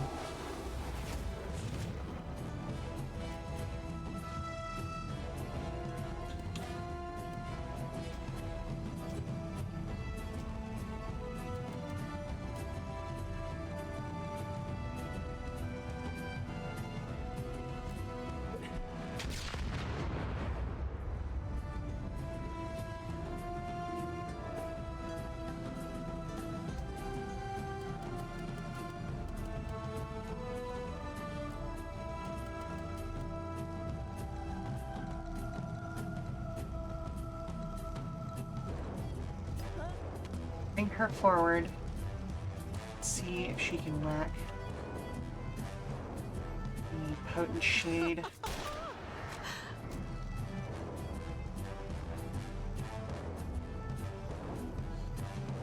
Look, all I'm saying is librarian hot. I know, shouldn't you be expecting ghosts on every mission? Yeah, right? What does the void do?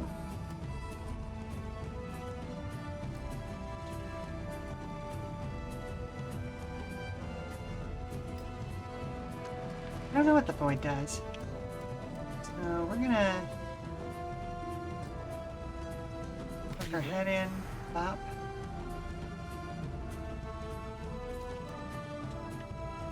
And then get the fuck back out.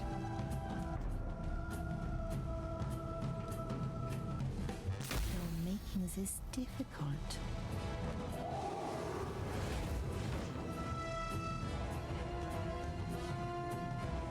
Of course they get to teleport.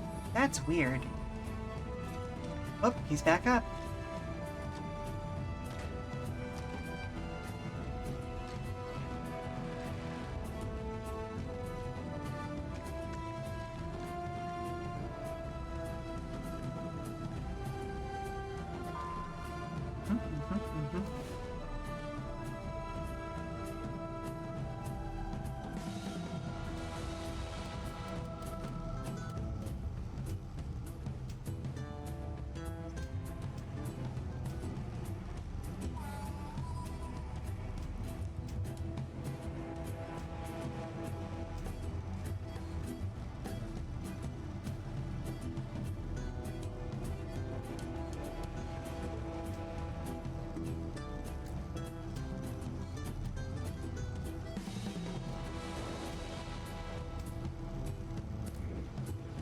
Not bad, eh? You really want to impress me? Do that again. Remnant. Okay, now he's down.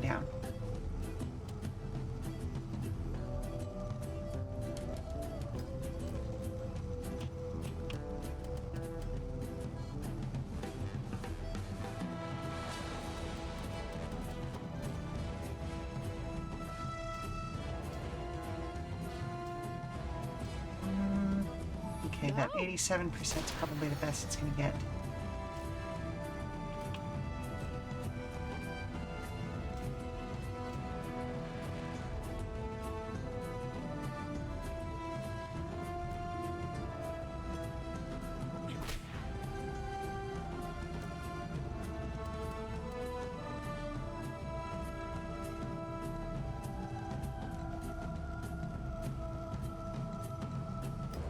And just get around the corner and out of the void.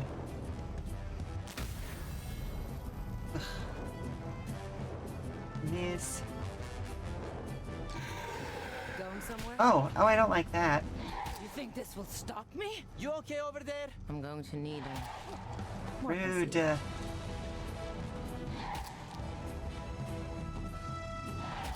Goodness gracious, how many attacks are they going to get on her? It's been a rotten grift of a life. But I still want more. I want to stay. This is bad. This is bad.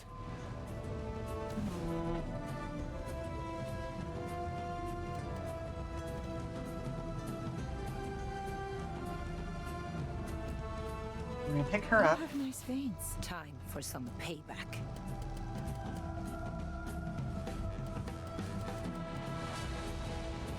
I'm going to drop that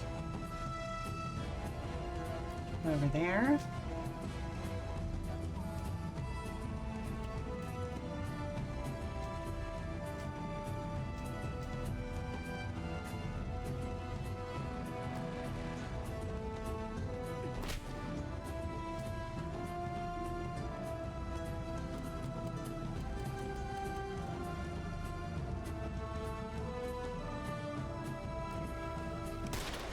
Such a burden, being so good at so many things.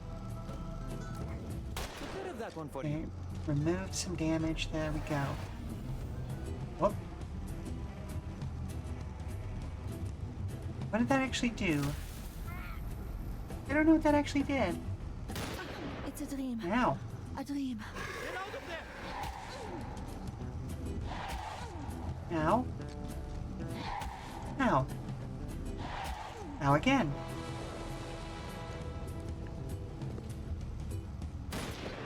Ow. Yep, and here come the root. Here we go. Only managed to hit one thing, but it's fine. Because what it did do was... Oh, it actually got two things. Excellent. Good for me. Surprise.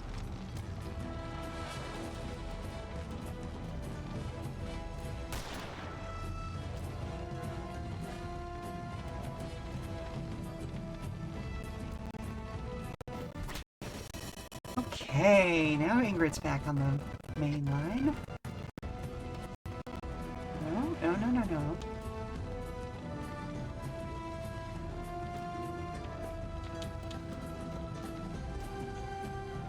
Have her give Nocturne some healing. Then back the fuck up. Both of you.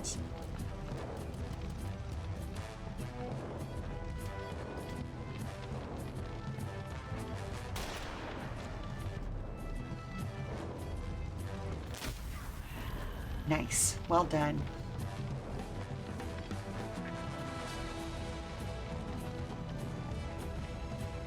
So many of them. Okay, and those guys are just regular soldiers, so we can deal with that.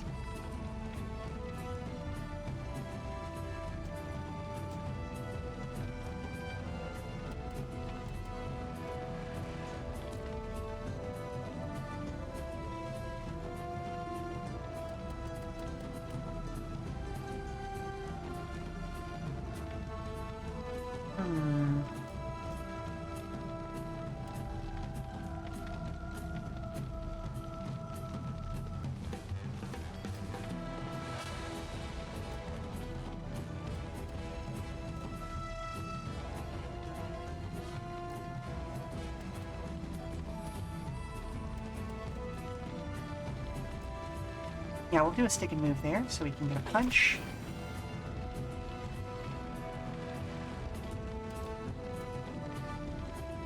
And back to cover.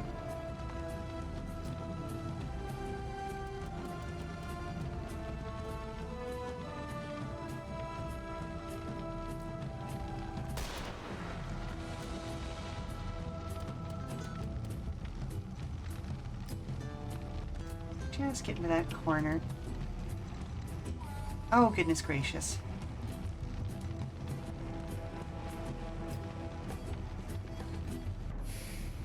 Now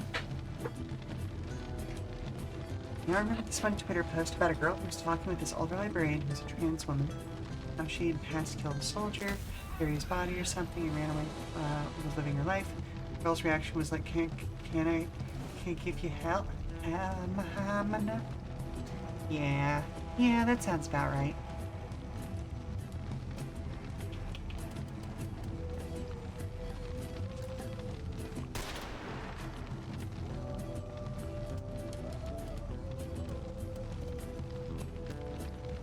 Went right through.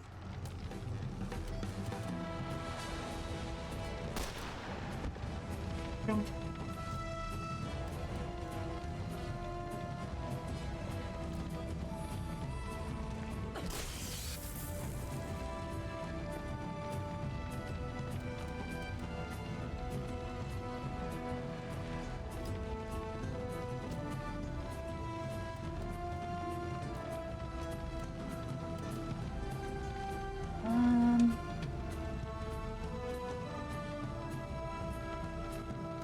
Well, honestly, let's just end it. Turn right there.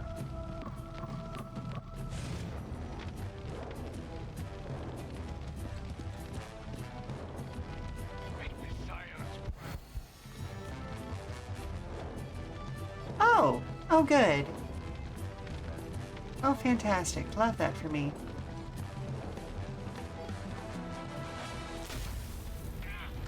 Not so fast.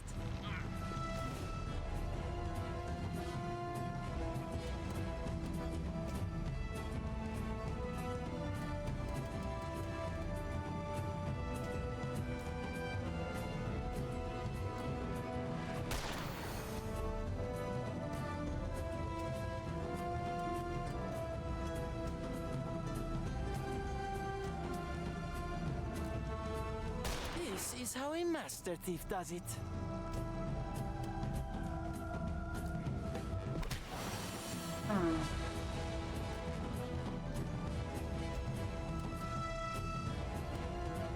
Oh, and he needs to reload.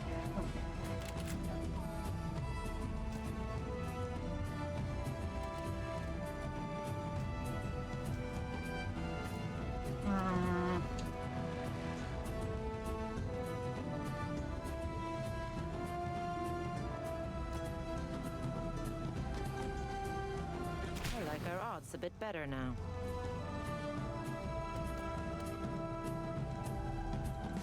Ooh, can't quite get back to cover. That's fine. Half cover's better than nothing. Oh. That was her first action, wasn't it?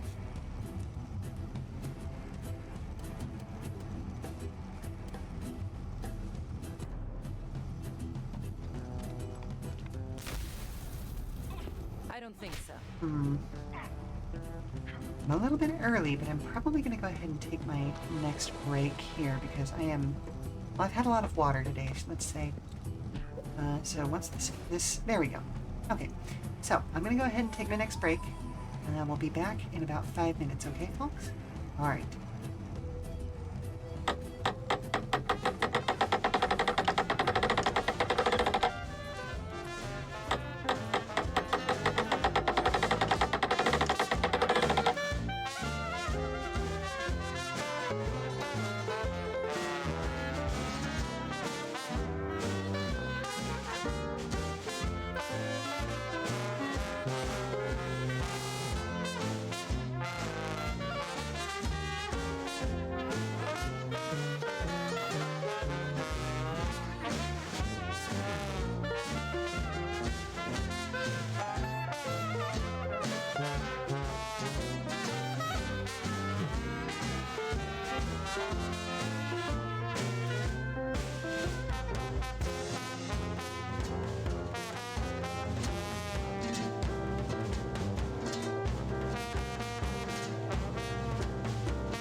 are back. Let's cause some mayhem.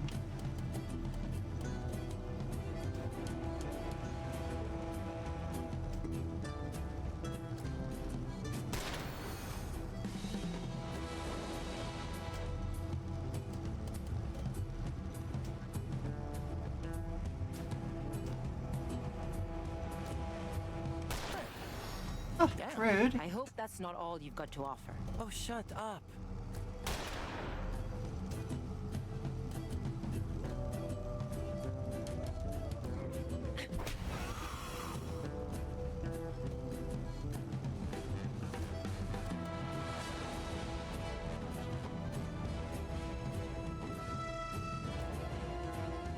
Let's coup de grace this guy.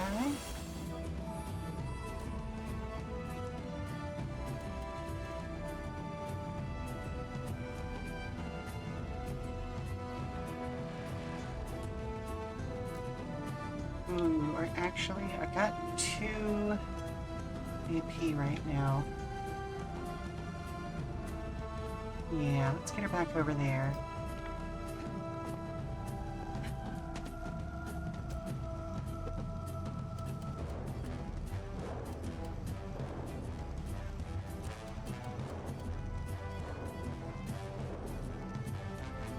Yeah, that's fine.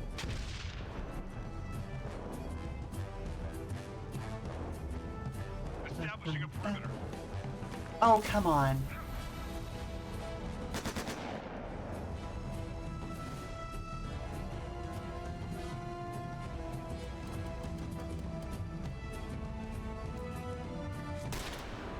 There we go.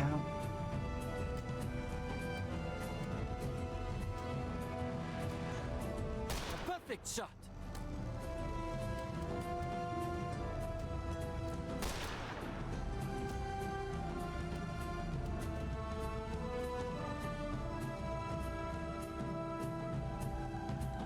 Hang on, let's see. Can we get her around behind this guy? Yes, we can.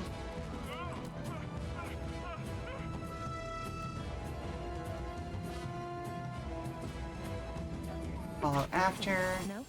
Get a free movement.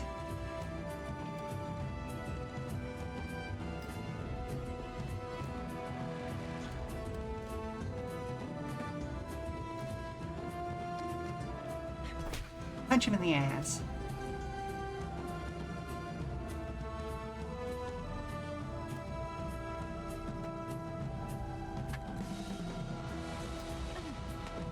Nocturne over there, so she's got a good shot. Nice.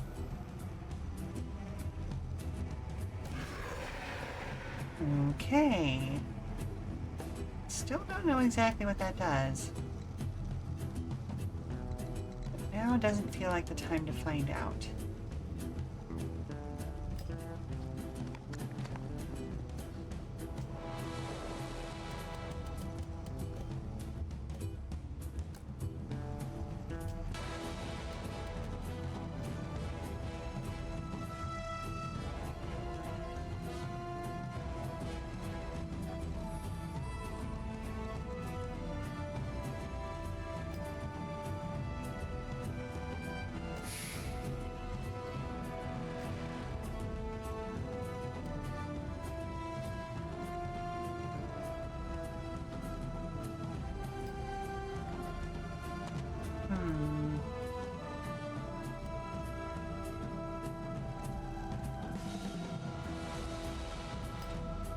Okay, still just outside the area of effect.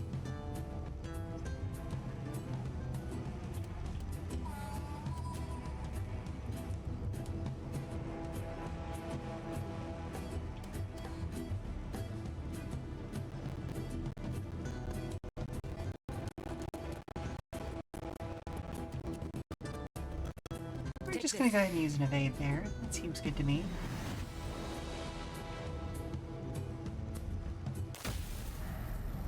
Goodbye.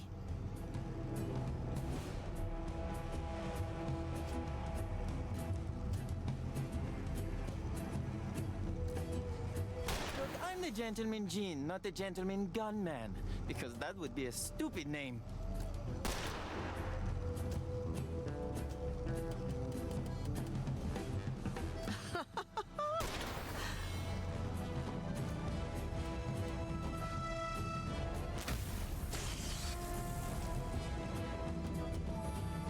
could have sworn that those things were immune to electrical damage, but after watching it get hit with one during Overwatch... What? Hello, Barry! Hello, hello, hello! How are you doing, sweetie? I hope you had a good stream. Hello, and thank you very much, Weather. I was sitting in on your stream a little bit earlier. I saw you doing some good Mercy stuff. Or at least it looked like Mercy, unless somebody else has gotten that healing staff since Overwatch 1. There's apparently an enemy starting?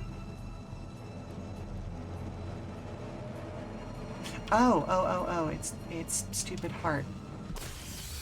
There we go. This is going well, honestly.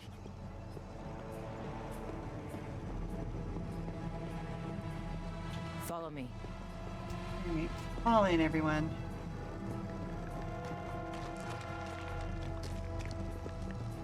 You're definitely doing something, and Mercy was involved. You're not sure what you did. Fair enough, fair enough. Like, looking at some of, like, the semi-updates to designs from the original to the new one is always a little bit interesting. Eyeliner off your eyes.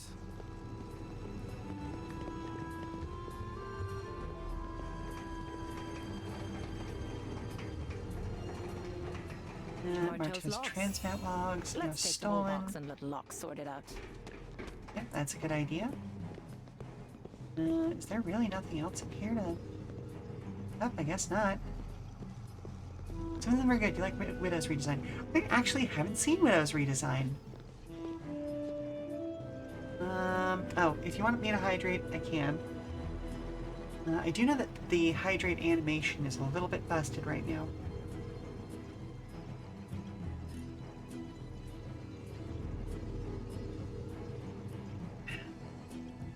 Hydrate is being too realistic, exactly. Well, thank you very much for the actual size. Whoop, whoop.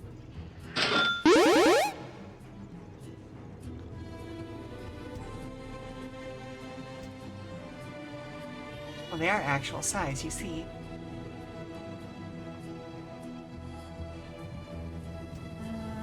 Okay, Ingrid. Let's just... Bonk. Sleep well. Shh, shh, it's fine, it's fine. The Goodbye Gate. Trace is inventive, I'll give him that. You ever heard of the Goodbye Gate, Clay? The modified crossroads beacon he had us install in the debriefing room. Buckle in, this is going to be a wild ride. So last month, Trace walks into my office with this great, giddy smile on his face. Gary, he says, I've got an idea. What if we took a crossroads beacon and built a randomizer into its coordinator system?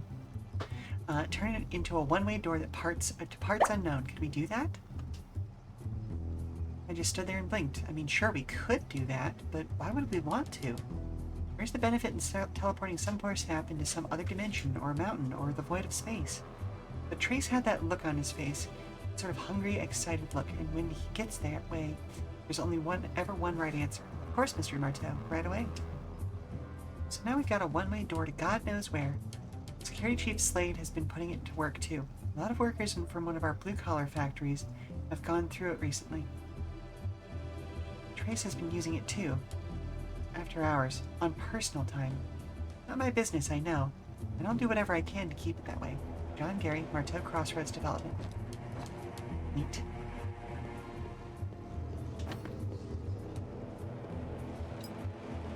These boxes contain endless lists of names. Each of them has been allocated an employee number, assigned to a section, and given a letter grade.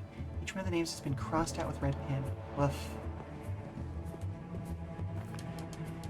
List of names printed on flimsy paper. Each name is preceded by a small checkbox, each of which has been ticked with a stroke of a red pen. Sanctioned departures. Stanberg, Michael. Suspected malcontent. McDaniel, Suzanne. Suspected malcontent. STD clearance. York, Emil. Positive diagnosis. Macunar. Redacted. Jacobs, Paris. Suspected exposure. Redacted, energy. Dimension Works clearance. Let's move. Love that,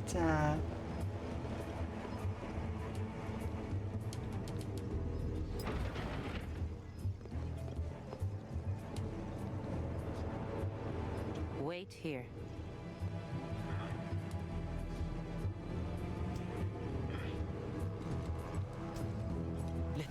Well, you know what? Here we are. It's only 2 guys.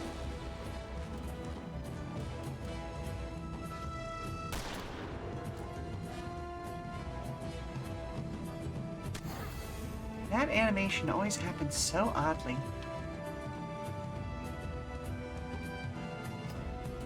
I don't like the look of this room.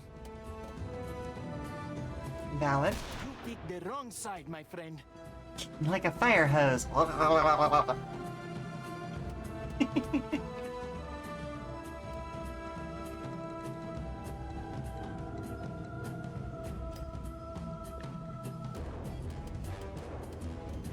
Loud.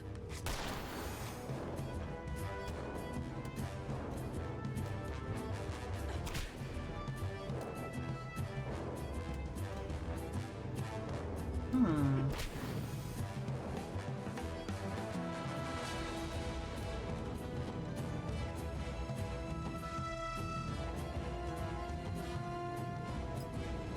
A souvenir.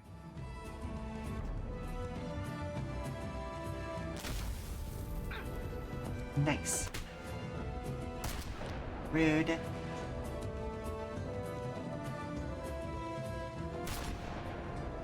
Amazing. Love the blinded effect. It does good work.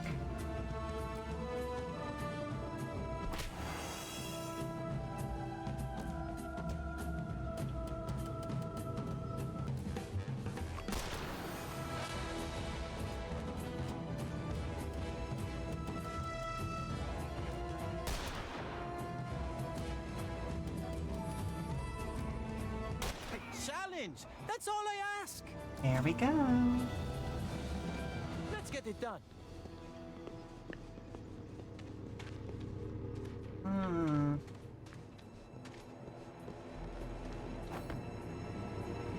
Slade, in case you've got any lingering questions, I'd like to make my position abundantly clear. You have full authority to interrogate these saps however you see fit. They're damaged goods, just like everything else in the archive. Nobody cares what happens to them. So go ahead, knock yourself out. Just give me the names of their accomplices and then send them packing through the goodbye gate. I don't need the details. Trace. Skip a clip to the back. Per Mr. Marteau's instructions, the Los Angeles agitators were debriefed 32 hours total, records filed with appropriate agencies, and then disposed of. They sent them through as a group, so wherever they wound up, at least they'll have each other. Not that it'll do them much good. Even if their destination has a breathable atmosphere, it probably won't have much else. With luck, they'll live long enough to turn on each other. Either way, they're out of our hair. Donovan Slade, Chief of Security, Marteau Industries. Rat bastards. No, actually, I shouldn't say that. Rats stick together. They work with each other. They help each other. These pricks just want to see harm done to other people. Okay, let's see. There were things I could pick up to fill out the inventory in here, if I recall correctly. What do we have here?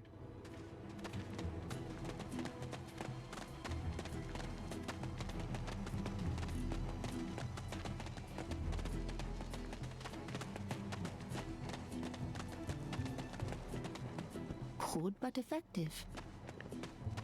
Alrighty.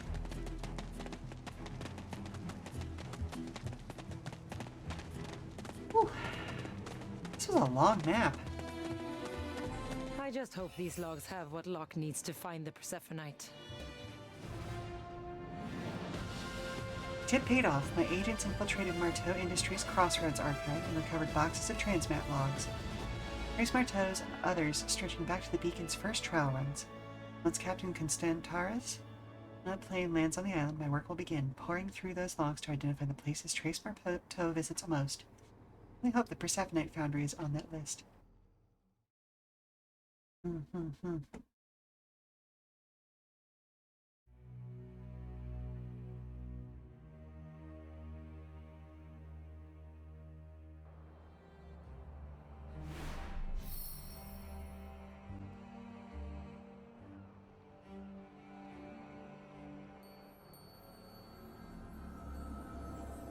Hermit, the Weaver, and the Archer. Now, let's see.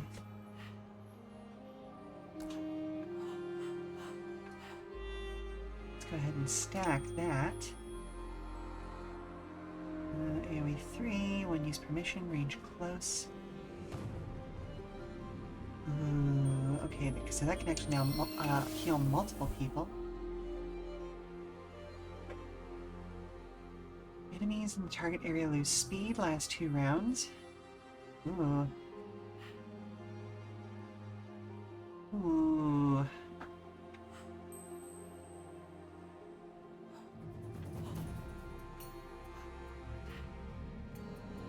That's a passive.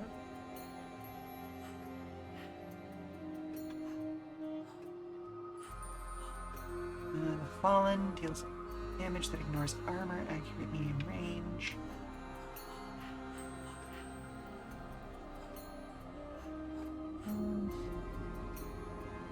I think I just need to discard these for now, unfortunately.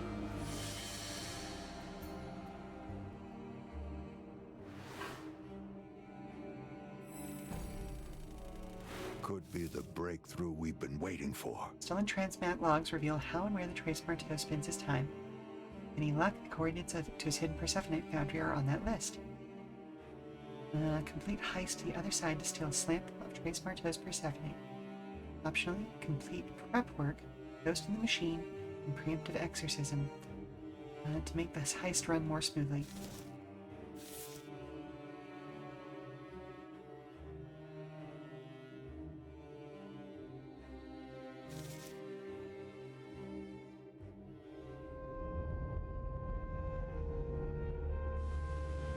Trace Marteau, industrialist, tycoon, and the inventor of Persephonite, an alloy with supernatural properties. We now know that it is forged in an outpost called Area X. The location of this outpost is difficult to explain, but I can get us there all the same. Okay. I have definitely watched Venture Bros. I haven't seen the last couple of seasons, but I do definitely need to. It's not, and I just fell off of it, not for any reason in series, just I ran out of time for it. I'm actually fairly good at some of the voices from it. You're doing a rewatch right now. Fantastic. Love to hear that. It's a really good series. It's a really good series. Agent found okay. Alright, what's the court up to?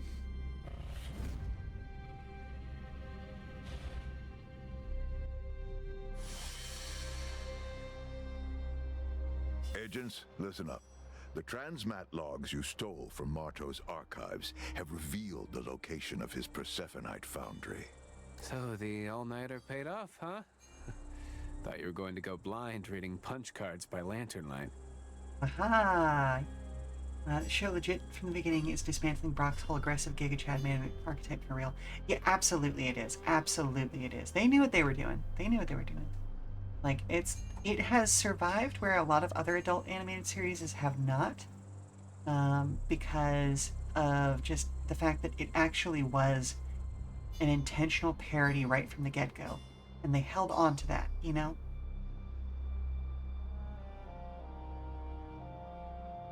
Yes, the logs are quite clear. When not at his Los Angeles manor, Trace Marteau spends most of his time in the afterlife. One of them, at least. He calls it the Lacuna. What do you mean? He puts himself under, his ghost tinkers with some metal, then he comes back to life? Brock's hanging with Dean in his room and tells him he's all right. After Dean said he got sad because Brock snapped at him. Legit praising him for being emotionally available. Yeah, exactly. Not at all. He enters the Lacuna physically, while alive and well. We knew the crossroads was a shortcut through a different plane of existence.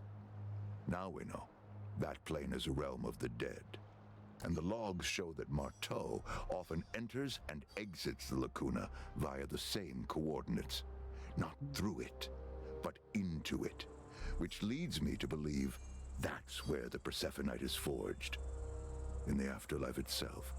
It would explain the metal's supernatural characteristics. So the Persephonite is in the afterlife, and you want us to go and get it. I'm afraid so. The logs refer to a place labeled Area X. You'll enter it, as Marteau does, through a crossroads beacon.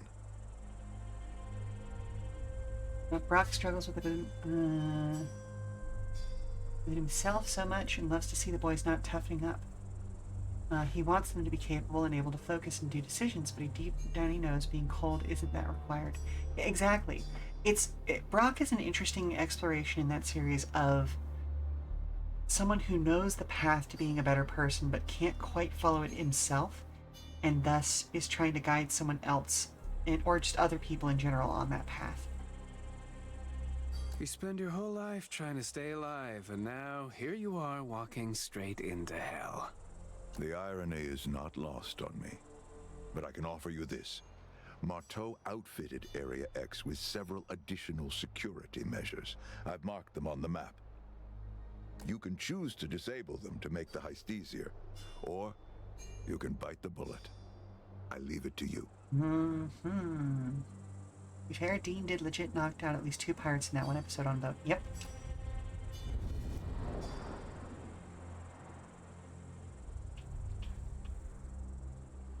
Good evening, madam.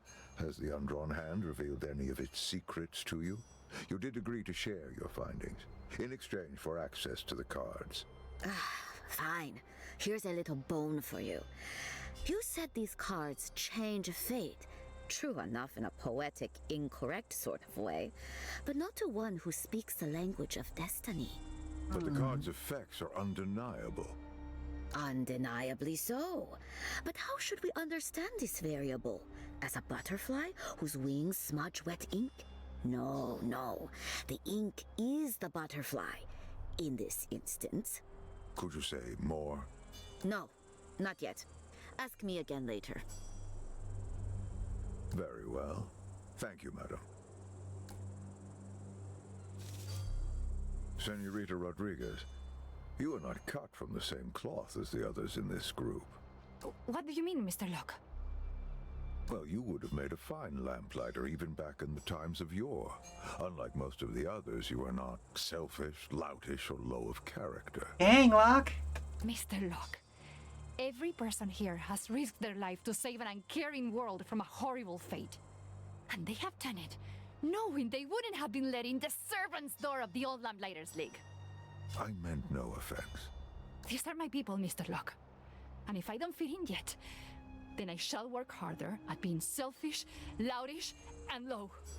Ooh. Kaliba Root, boy, you really got to keep your voice down when you ask about this stuff on the street. People get touchy. Perfect. Thank you, Nikki. I also managed to pick up some choice fillets and a bottle of Rioja. Oh, no, thank you. I don't eat meat. No problem. We can skip the steaks. I still have the wine. We could head down to the beach, drink it by the water. Oh. Ah, never mind. Nikki, I'm sorry, but I don't... That's all right. Forget it. I think you're wonderful. I do. Listen, I gotta go check on Gina's engines. I heard some rattling on the last flight and need some looking into right away. Poor Nikki. An information broker in Singapore's Hougang region has been collecting court secrets since before the Great War. Her source, a turncoat magister turned operative, has survived far longer than any infiltrator before him. Broker fears that her operative's cover will soon be blown and that her own involvement will be discovered. She has offered Locke a reward to solve the situation. Let's see. Get the opportunity to escape. Burn the turncoat magister. Extract the operative. Let's extract the operative. Well, no, because that gives us exactly the same rewards. It's just giving them an opportunity to escape.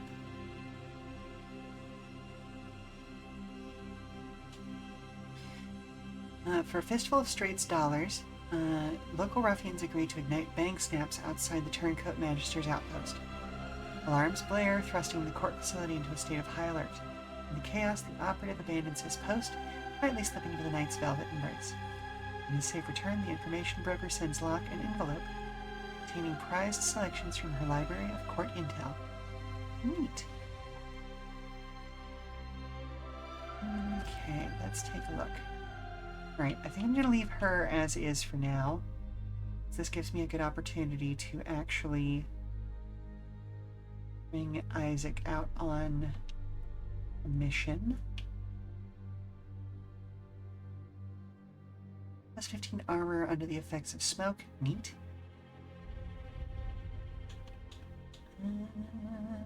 Plus 5% hit chance per stack of heat. Oh, definitely, we want that. Plus 15% hit chance when wet.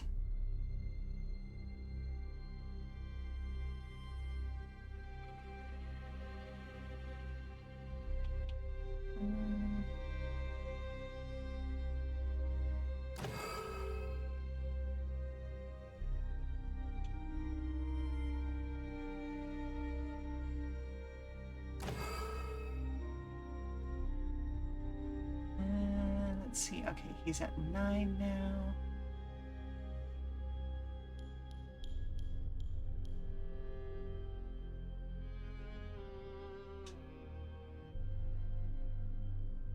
Let's see.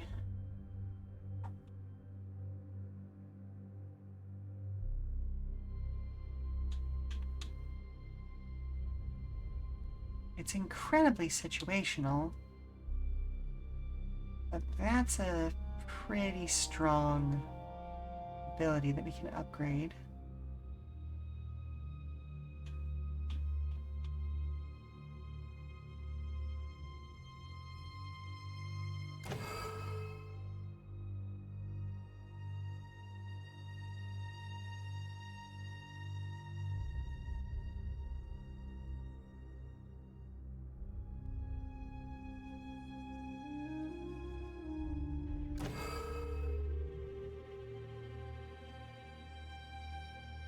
Anna Sophia is the next person who needs to have an upgrade done.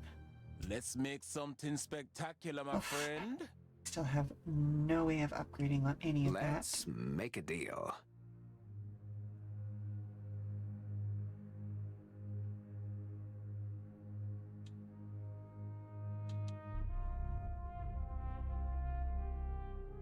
Vitality gear it is.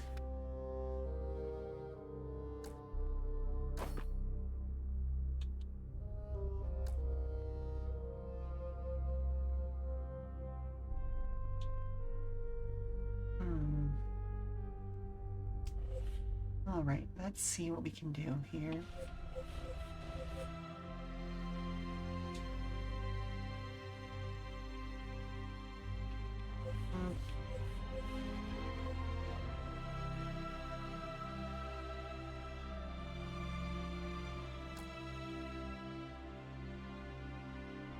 The court doesn't rest. Neither will we.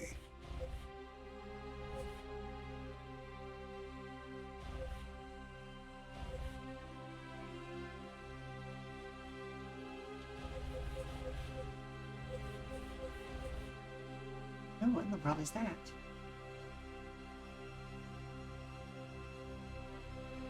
Marteau Talisman 2.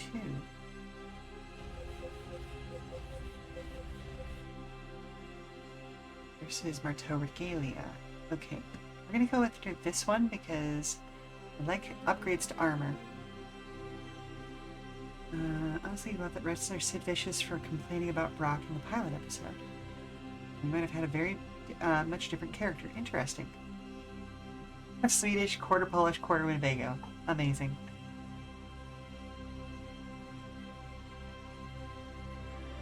Prepare for the Persephone heist by destroying void generators bound for Area X. Void generators manipulate slow fluctuations in the veil between life and death to tap void effluent. Process leaves hairline cracks in the ground of the physical dimension.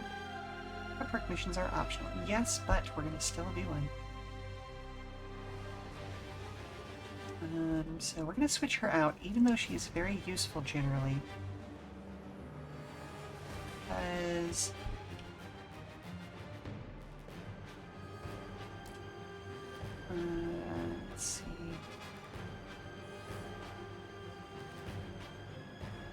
Long story short, like, there's a chance her electric abilities just don't do anything against the enemy here. We'll also bring her along with us because it's always good to have a melee attacker. Alrighty. Let's get going. And it's a very good chance that this will probably be the last mission, just because I can see that we're already about 10 or so minutes, maybe a little more from our next commercial break. And then after that'll be our last section for the day. As the agents prepare for the Persephonite heist, my network brought word of a potential complication, a shipment of void generators bound for Area X. After some consideration, the squad of agents is now en route to intercept the shipment and destroy the emitters before they ever reach their hidden destination. This does mean delaying the heist by at least a week, and time has never been on our side. On the other hand, the last thing I need is my agents wading through torrents of void effluent on a heist that will surely not lack other dangers. Deuce out of some machines? Don't mind if I do.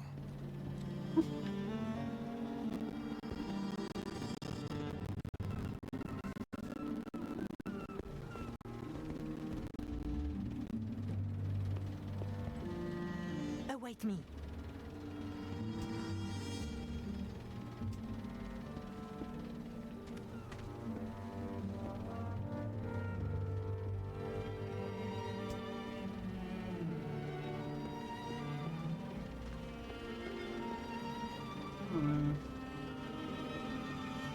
Honestly, I think we just go hot pretty much from the get-go.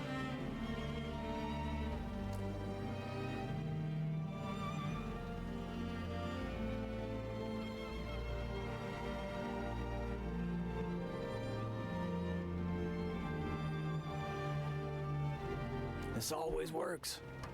Except when it don't.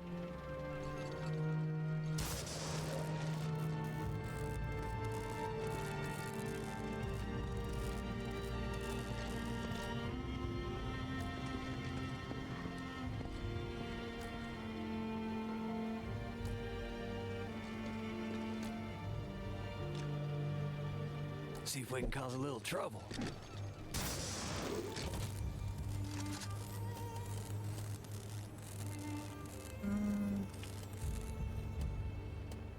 Here's the one I'm looking for.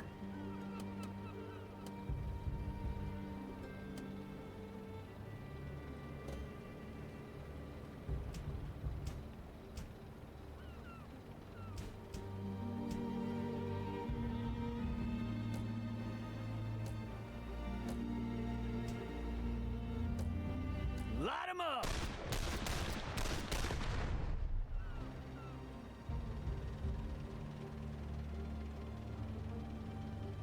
Nice.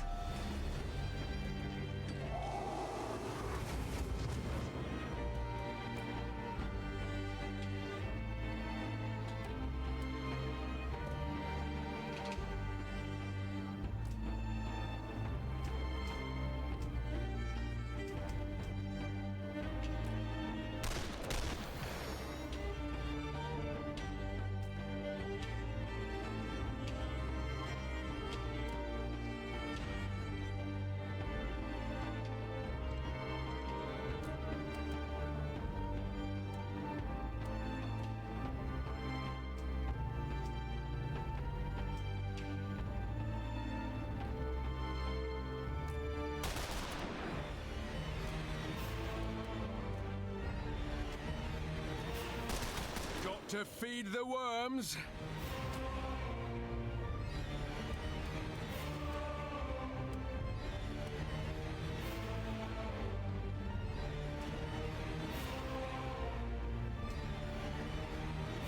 I am the dagger. The dagger is me. Nice.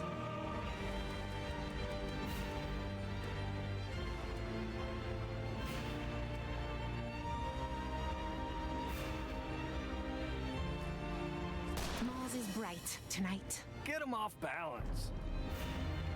Ooh, burned and poison. That guy should just go down automatically when he starts his turn. Oh. Or she can just chiv him. That also works. I'm not going to say no to that. I will not die here. Rude. Also rude.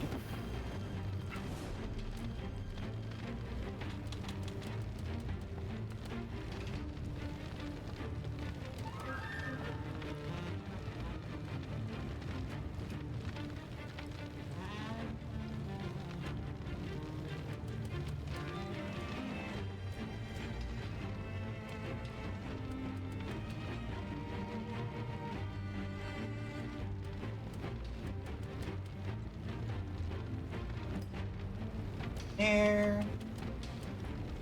And let's just go ahead and take a shot there. Out of ammo now, though.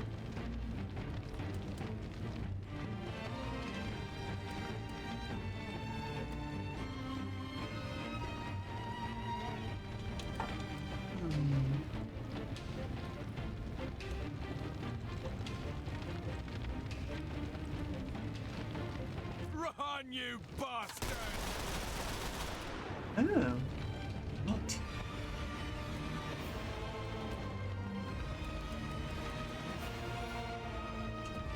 Let's go Don't ahead say and I never did anything for you. gain an AP. Lovely.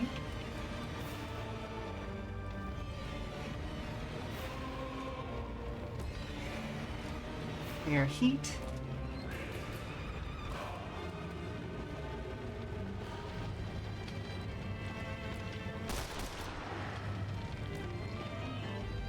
Oh, interesting. Clearing heat doesn't cost HP. Or, not, action points, I should say.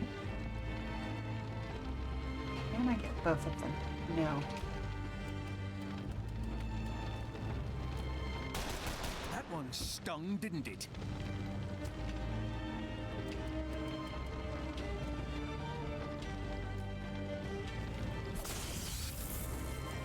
Get that out. Got the fire. Okay.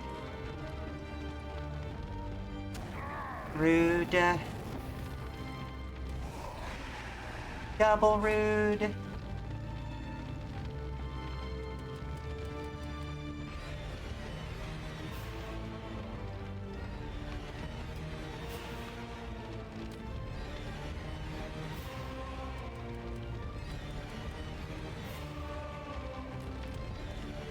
No, I'll just have her put out the fire.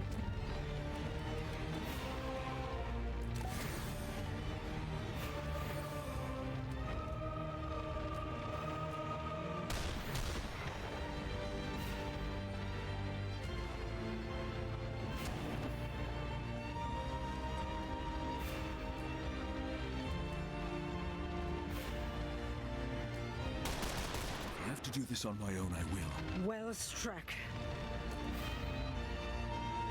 And he's gonna get an extra movement. That's how these work.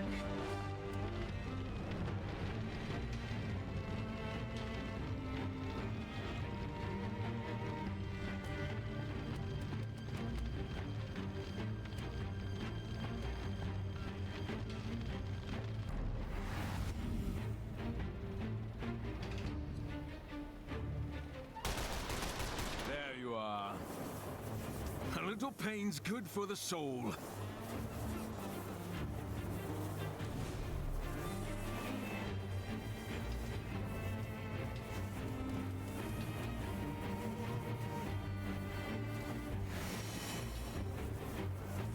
Here's some heat.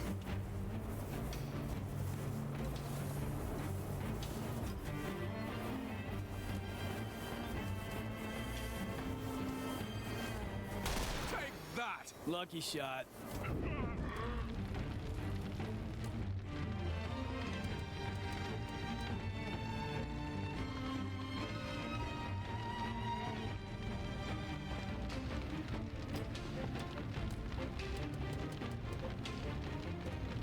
The steel, bright and sharp.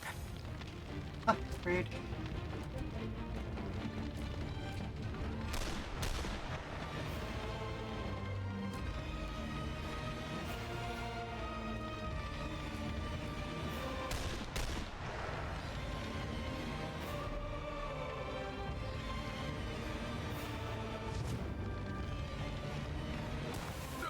cheeky. Ow.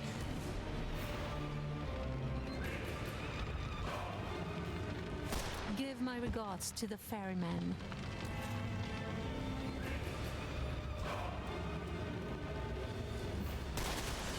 Hello?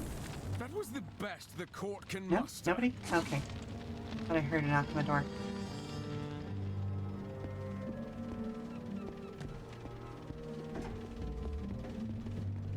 Could be useful. R.E. the Void. Where does it come from? I'm gonna give it to you straight, Gary. These void generators that Trace is so crazy for? Under the hood, they're just broken crossroads beacons. We don't understand why they weaken the boundaries between dimensions. I know that they do. Dimensional agitation technology is just word salad for marketing. What the void generators actually do, art we can quantify and measure, is reach into some other reality and jam it open like a crack. So you turn them on, let them run, and presto, dimensional effluent on tap. But here's the wild part, Gary. We don't know where the void actually comes. Oh, there we go. Hello? Hey, hun. Can I borrow you for a second? Well, you can borrow me anytime you like, stud. Alright, I'll be there in just a second, sweetie. Alright, so, yeah, we're gonna go ahead and take our next commercial break and come back and hopefully finish up this map. We will see you soon. Stand up, stretch, walk around, fresh your drinks, all that goodness. We'll be back in 5, okay? Alrighty. So, what is it you actually need?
Alrighty.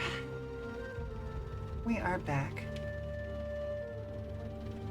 But here's the wild part, Gary. We don't know where the void actually comes from. The Shades use it, sure, but it isn't Lacunar. The energy signatures don't line up. They seem to be pulling it from someplace else. Through the generators, we can replicate the phenomena to an extent. The truth is, we're fumbling around in the dark here. We don't know what we're playing with. Remember Ed from the Dimension Works lab? He tried to figure out what the generators are connected to. Did some fancy math, pulled a bunch of junk coordinates from the Crossroads network. 2 months of meticulous cleanup later, he was convinced he had the answer. Best as we can tell, he wound up in the heart of a dying star. Mark my words, Naruto Industries will crack this nut in the long run. In a dimension out there that Trace won't find a way to exploit. We'll figure out where Void comes from, and we'll find a way to send a man through. Between us, Gary, I'll be damned if it's gonna be me. Clay Carter, Martel Crossroads Engineer. Okay. So they're literally just fucking around with black holes at this point. That's what I'm hearing.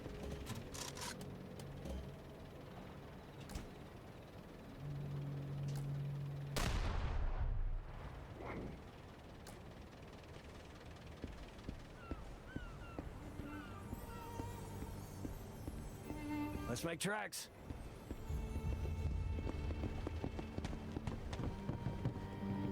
Yeah, right? Holy fuck. Like, if there is one thing you don't want to be, like, opening a door into, it's the literal heart of a black hole. That seems ill-advised.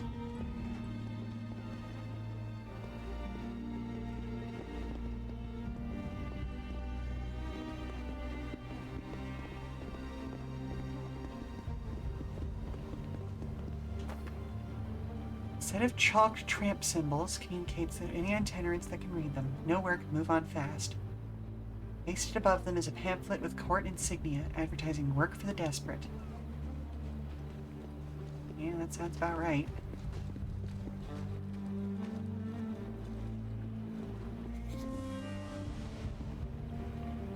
I go alone.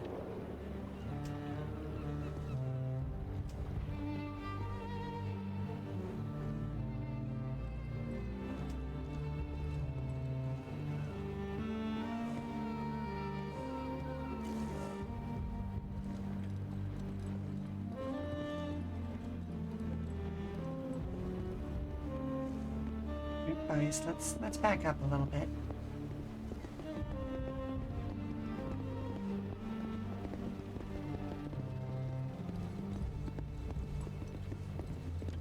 Whoop.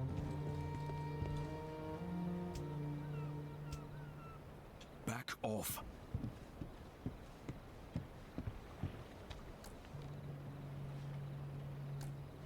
Investigating the disturbance. Nope, no disturbance. Beneath the water, weeds sway gently in the current. Ripples in the water betray the presence of something larger, a sinuous presence hiding just out of view. For me, you shouldn't have.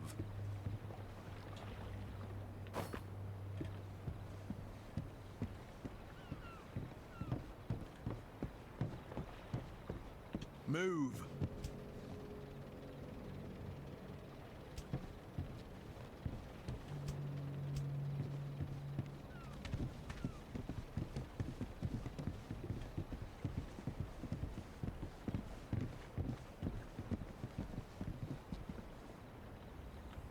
A concoction of saltpeter and brimstone.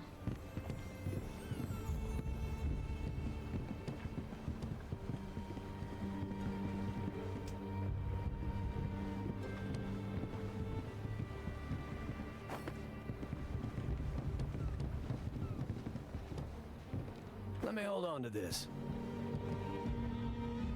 And over there's a firebomb.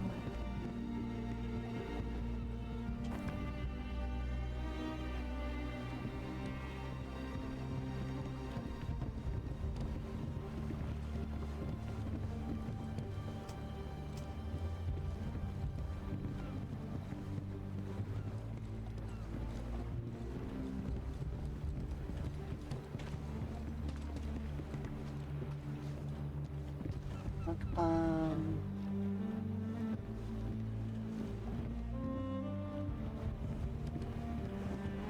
This will serve.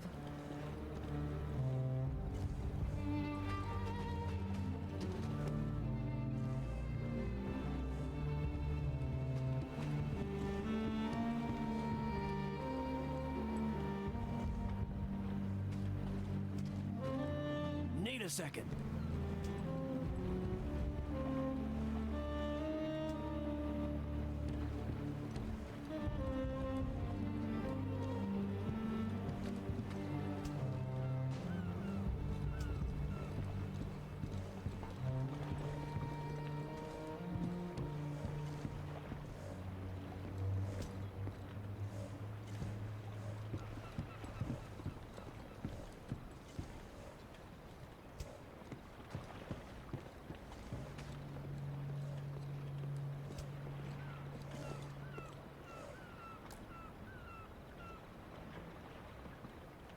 Say, what's that over there? See if we can get this guy. Yep.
At episode 3, are we on Ghost in the Shell or Venture Brothers?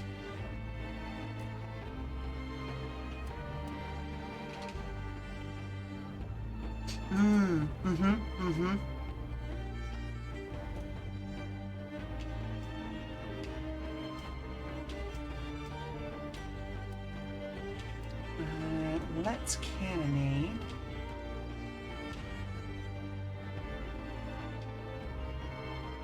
Think you can hide?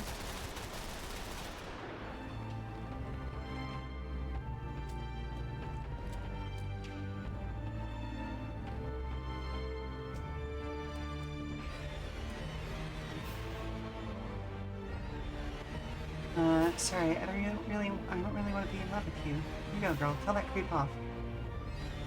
Lovely droning counts as a non-lethal takedown. Like, all I did was knock him out. It's not my fault they drowned to death after I not dropped him down unconscious into the water. I mean, listen.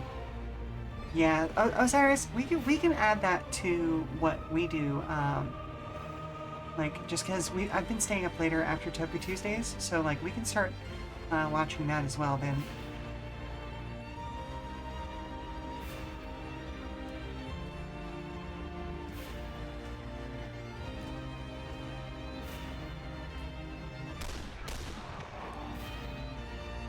Go ahead and down that guy fully.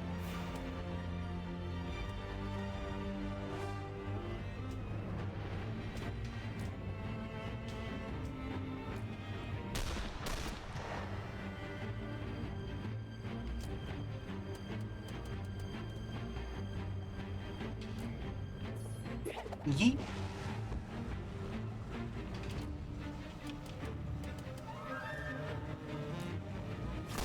Things can break.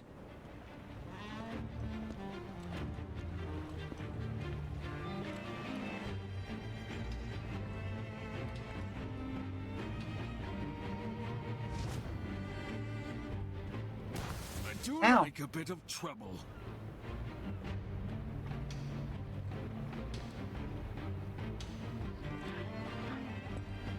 Yeah, the episode with the Jerry also kind of serves as a good way of showing off how SAC is going to handle sexuality in the show, because the guy in that scenario is absolutely a creep. And even though the Major herself is shown in a fairly sexual manner, oh, goodness gracious, that movement bug. Just the fact that we see the difference between, like, okay, there's some joking and jeering between her, Togusa, and Bato, but also that the show itself is not afraid to deal more directly with situations where, like, hey, this is not okay. You are functionally using this android as a sex doll, and that's not good.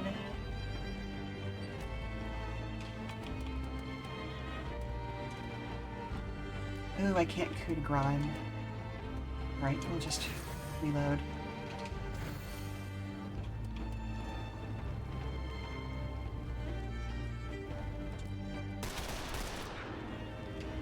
Turning up the heat.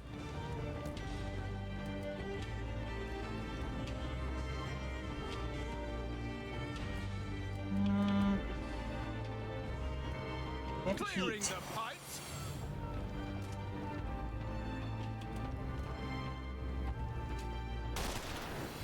Ugh, rude.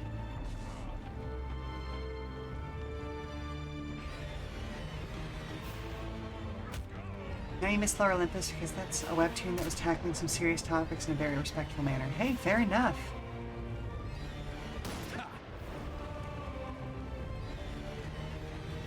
I know Lower Olympus was supposed to get an animated show through Netflix, I think? Did that ever happen?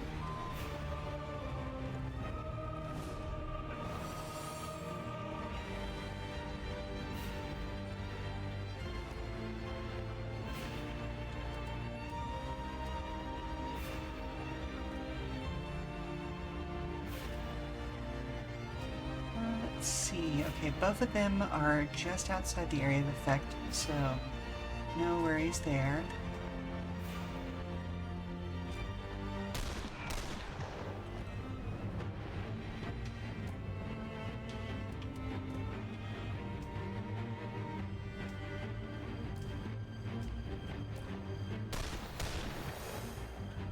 Rude.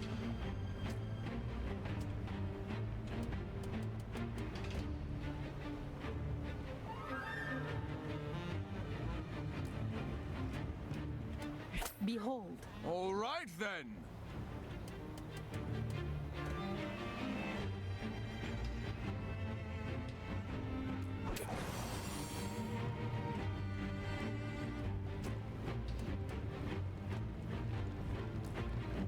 Okay. Oh, okay, so to coup de grace, you have to get a physical attack. Okay.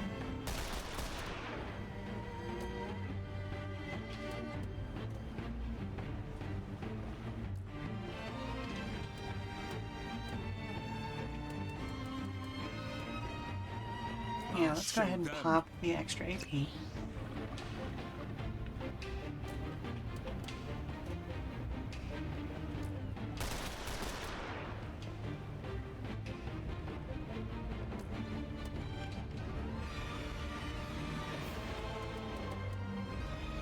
Your heat again.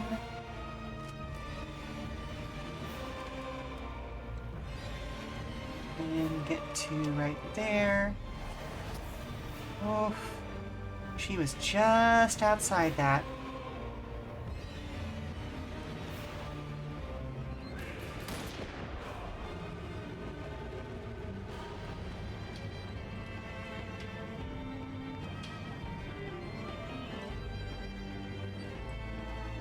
Reinforcements.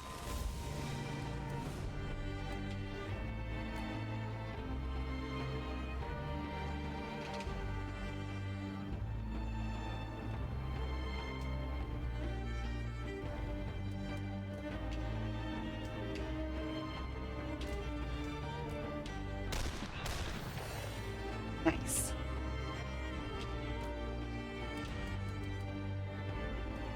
Reloading.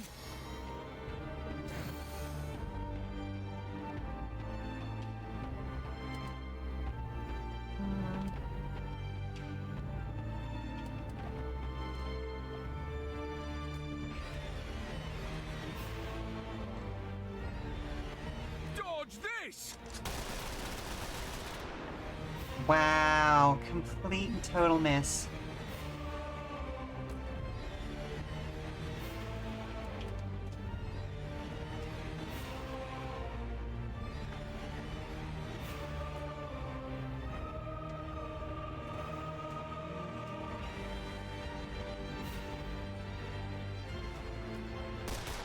Quick and dirty.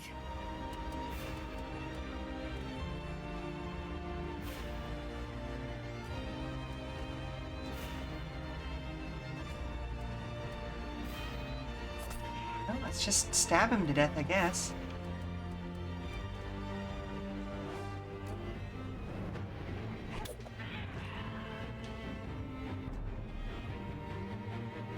Those void generators seem essentially like 0-point modules. Yeah, I can see that. I can see that. I know every trick in the book, Buster.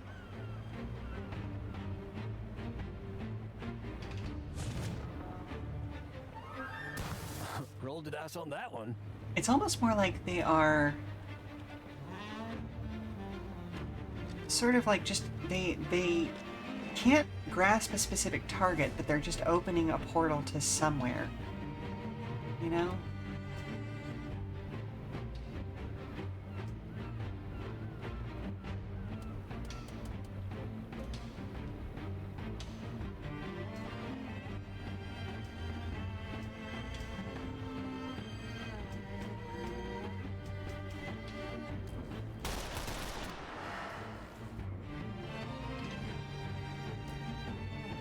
In regards to the miss there, experience B each. Yep. I need to... Okay, now that I've upgraded Vignon, I need to add that onto my,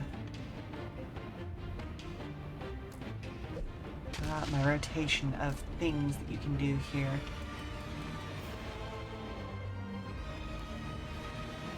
Oh yeah, let's get a stab. Ooh. And then another stab. I'll hop to the other side of this fence first. With them or me.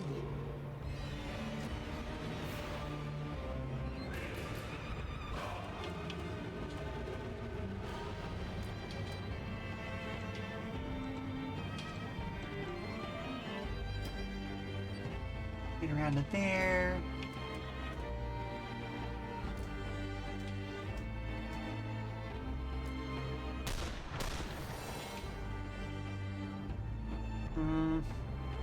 Setting up an Overwatch. Oh, boo. You Ow! will not get an encore. Too slow.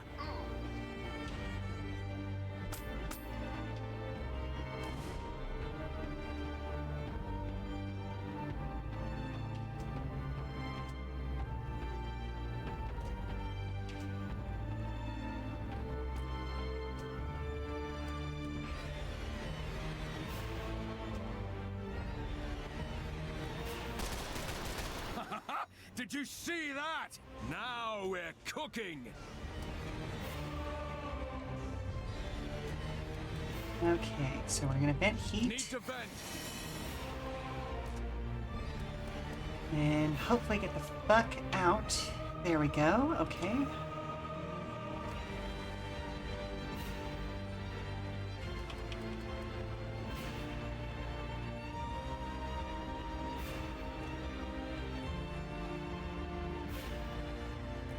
Hop the fence, stab this guy to death, Cut out your heart. and...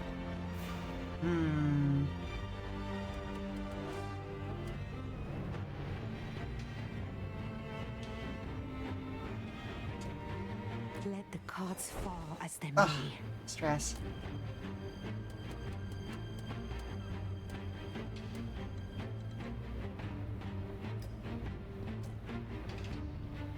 I still don't know what that ability does, and I don't want to find out.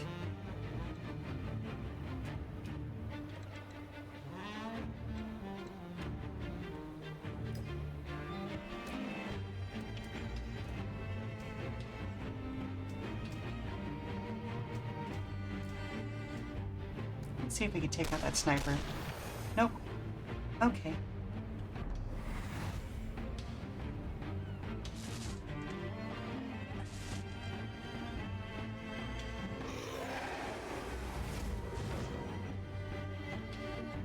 Do your worst. Ow.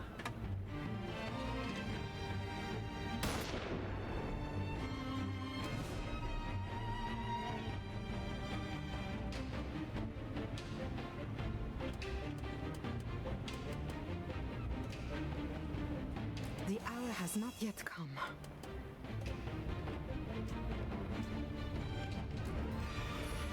Yeet.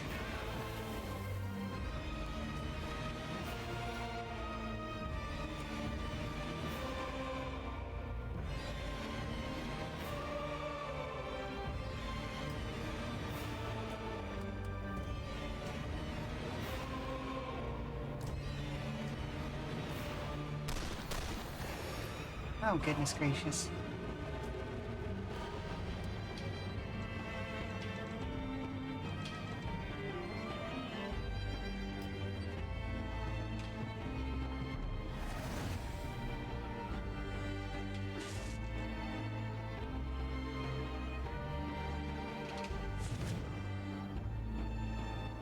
All right, Ow. that's enough.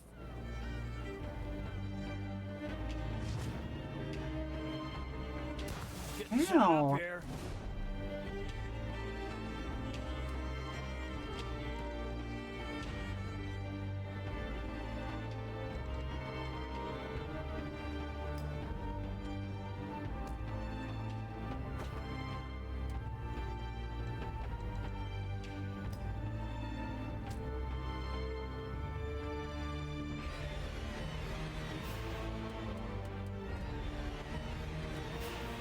You cannot flee justice forever.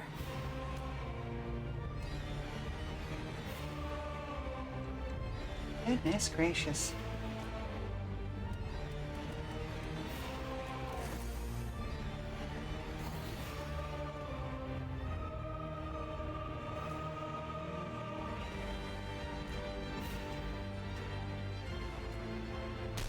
Oh, hell. I gotta get Oh, back to the come shooting on. range. Aim for the sky, maybe you'll hit a bird. How about a little constructive criticism, huh?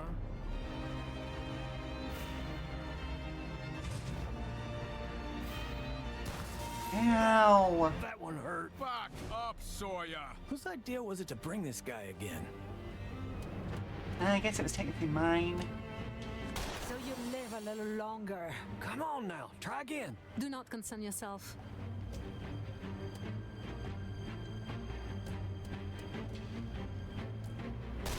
Ha! The old man couldn't do that, could he?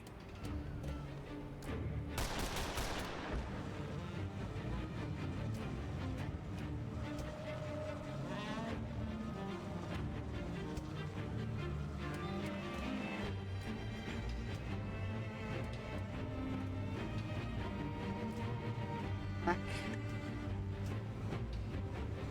And back. Hey, we did manage to hit that time, though. Yes, please. Stop the bleeding. Good to go.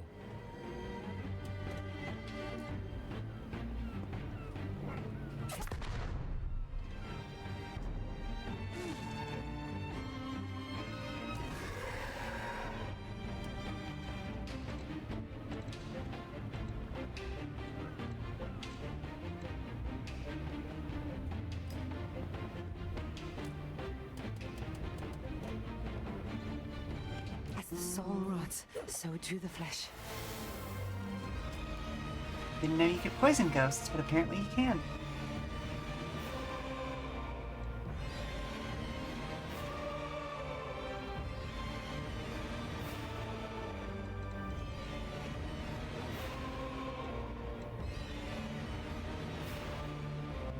Just run straight through. That's fine.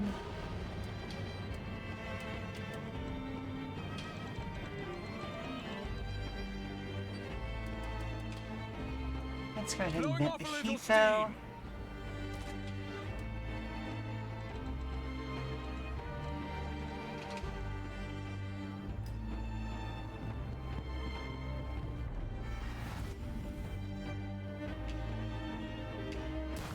supply is elsewhere. Rude.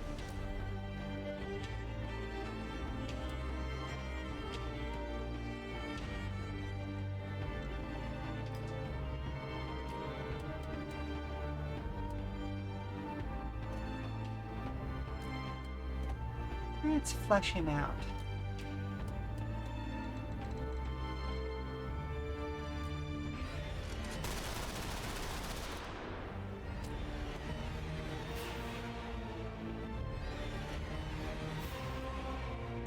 If you have peace to make it now. Color me impressed.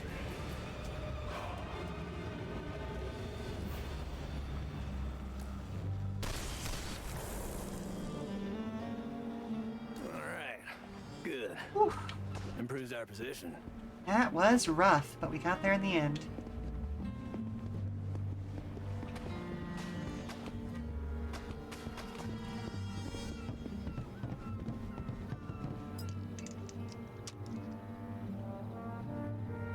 It's open. Get a move on. Yeah, I can use this. Tactical report, Marteau Spectronauts. A dossier emblazoned with the insignia of House Strum. Corporate trained weaklings made dangerous by Marteau's toys and trickery. In an even contest, an average Strum soldier could easily break one of these elite soldiers in two. Marteau doesn't believe in even contests, and his technological advantage cannot be ignored. Spectronauts carry long arms and man-portable crossroads technology with void grenades for crowd control. Their tactics lean towards rapid redeployment and hit-and-run attacks. Threat assessment high. Engage with caution. Strum Desert Command.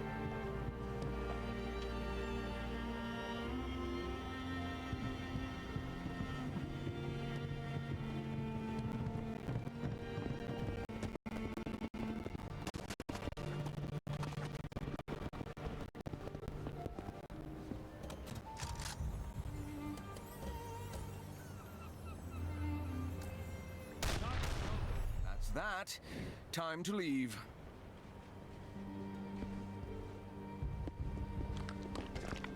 Yep, as soon as I gather all the stuff. Void semifluid and applications and health impacts. Dimensional effluent known as Void is in reality a semifluid gel with occultic properties. While Marteau Industries has yet to find an industrial application for the substance, its potential as a crowd control agent is obvious. Because the material is so corrosive and sticky, employees who come into contact with Void should scrub clean and with fibrous anthophyllite immediately. Extended exposure to Void may have physiological or psychological side effects, including but not limited to photosensitivity, stroke, hysteric stupor, psychopathic stupor, moral insanity, narcolepsy, epilepsy, depression, and mania. If any Marteau Industries employee is suspected of suffering from any of the aforementioned conditions, management should be alerted immediately. I mean, yeah. Although one would think that you would do everything in your power to prevent your people from being exposed to things like this. But you know, maybe I'm just too old school. Maybe I like taking care of the people who work for me.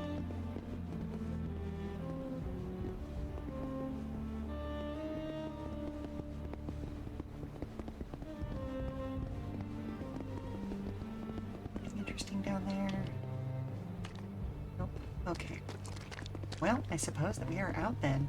And that is that. One less obstacle between us and the Persephonite. Void generators bound for Area X are in ruins. Marteau will replace them eventually, of course, but fabrication takes time he doesn't have and money he'll be unhappy to lose. Replacements won't be ready in time to stand between his Persephonite and my agents. Yeah, well done.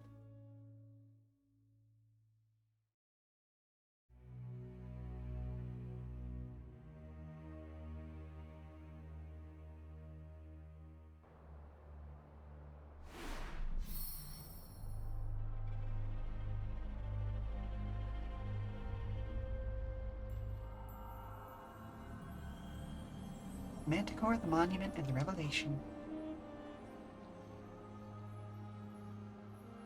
Poison hazards. Stress on surrounding enemies. Blinded on all enemies in a target area.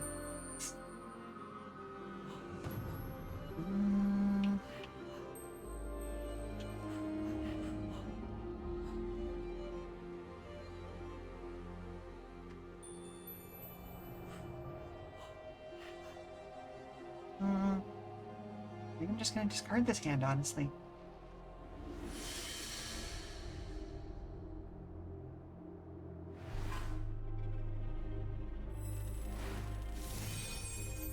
Martab Joe, the Marteau job won't lack for danger, but at least now in my agents into the Lacuna, one less obstacle will stand between them and the Persephonite. What did you find out there?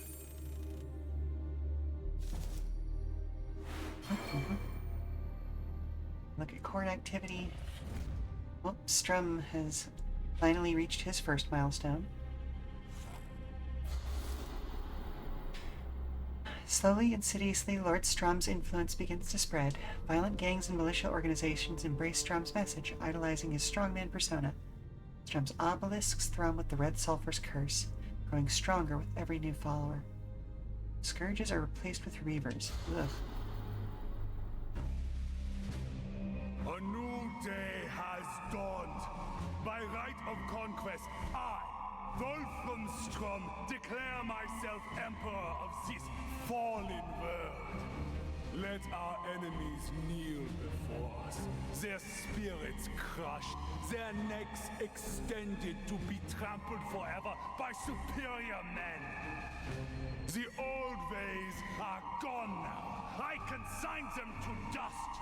Let the age of Strum begin. Yep, just as a reminder, the Nazis are always the bad guys.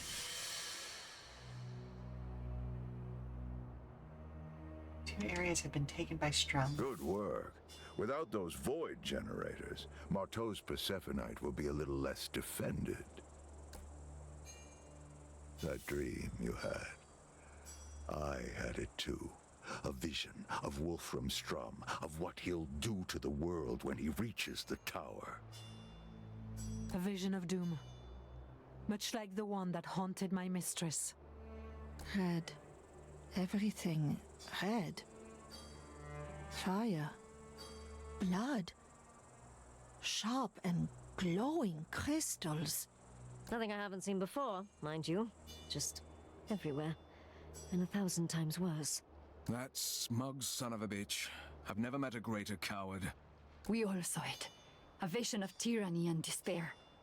A reminder of why we fight. You know, I always had a vague idea of what he wanted, but seeing it, even as a dream, I wasn't prepared. Red skies, burning cities, and the rest of my life spent under a man's thumb. Looked like the recruitment posters in the war come to life. Better keep Strum out of that tower, then. Don't worry. We will. Oh. So, this team-up of ours isn't going so bad, wouldn't you say? I could take or leave, Mr. Sawyer. But who knows? Maybe the three of us really will save the world. Maybe. And hey, if we survive that, what do you think about coming to work for me? Your brawn, my brains, what couldn't we steal? Work for you? Slow down, Latif. You're not Locke. And a lady needs her creature comforts. How will you pay me? Oh, payment. I forgot about that. Yes, how am I going to pay you? Me, the thief who once stole the Eye of Ra. The Eye of Ra? That's quite a rock. You would need someone with serious connections to fence that. Someone like you, perhaps. Are you beginning to see our future together? I see someone with a tall tale to tell. You don't have the Eye of Ra. Ah, but I did once, mademoiselle. And if I stole it once, I can steal it again. Oh, you're like a witch and a doctor. Witch doctor. I suppose you could say that. I'm a healer. I understand both mundane and arcane ailments and injuries and how to treat them. There are arcane ailments? Magical diseases? Oh, yeah. Yes. For example, have you ever heard of dewfish worms? No. Parasites. They feed on the residual ether within a practitioner. Are they painful? Oh, yes. Terribly painful. Each is about half a meter long. Woof. Very thin. Removing them from the patient can be difficult since they reproduce so quickly when they find a source of ether. Removing them? Oh, yes. In advanced cases, the healer may have to pull out hundreds of them from the patient, like handfuls of wriggling pink spaghetti. Put these UFish worms on my growing list of things I was happier not knowing about. Gross. Do not approve. Ah, a pistolet automatique. French army issue. Good choice for a quick draw, Gamal. Oh, thanks. Yeah, it works well enough. You are unhappy with your weapon? That look over his shoulder there. Not at all. It saved my life many times. It's just... the great gentlemen thieves of the past didn't carry weapons. I didn't either. Until 2 years ago. I understand. It is a dangerous time, this modern world. I'm surprised to hear that from a weaponsmith. Believe it or not, I did not get into this business for the killing, nor even the money. It was, in the beginning, about the art of destruction. Ah, I understand. The artistry is the thing. Especially for people like us. Mm-hmm. In the skies above Tripoli, a rare meeting of 3 High Magisters is set to convene aboard a zeppelin named the Serpent. Each of the 3 is sworn to the service of a different scion, one to Lord Strum, another to Lady Nicastro, and a third to Trace Marteau. This atypical gathering of begrudging allies represents a unique opportunity for the League. So discord among the houses, sabotage the Serpent's engines. Let's sow discord. A falsified yet damning message on House Nicastro's radio band starts the argument between the rival magisters. It escalates until the Marteau and Nicastro representatives come to blows. Their Strum counterpart eventually breaks up the fight by threatening to shoot them in the head. A little internecine fighting won't hurt the court in the long run, but for a moment, you should have them looking over their shoulders.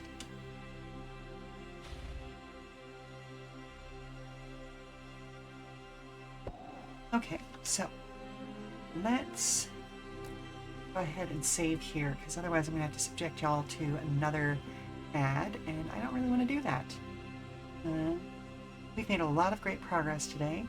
I may do some upgrading after the end of the stream, but again, trying not to subject y'all to another ad. So let's head back over to the Just Chatting screen.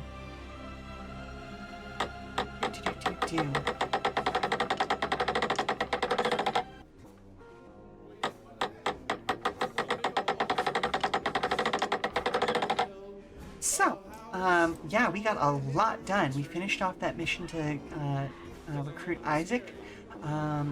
We took care of a couple of missions going up against, not Nicastro, but, because we took care of Strum last time. Trace Marteau. Marteau Industries, of course. Duh, the ghostly guy. So I'm thinking next time we'll probably do the other heist prep mission, and then mission to get his part of the lodestone, the lighthouse, essentially. Hopefully we'll see somebody else we might be able to recruit in the meantime.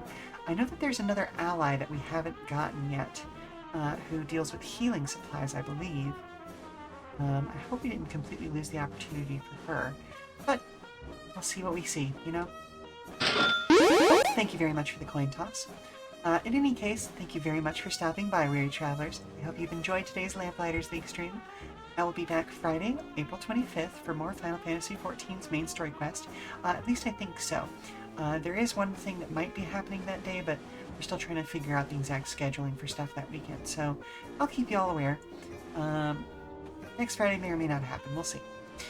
For more information about future streams, keep an eye on our Blue Sky at Come and Go Tavern for announcements and daily check-ins from the Come and Go.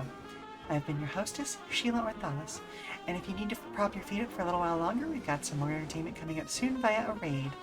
So let's take a look at the menu and see who is online right now.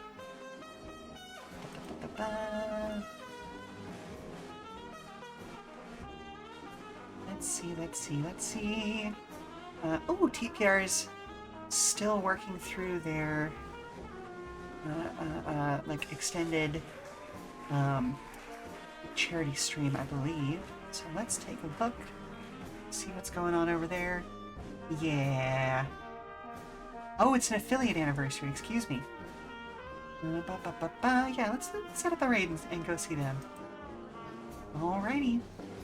I will see you next time, folks. Ta-ta for now. Bye. Bye-bye. Bye. Bye. Bye. Bye. Mwah. Bye.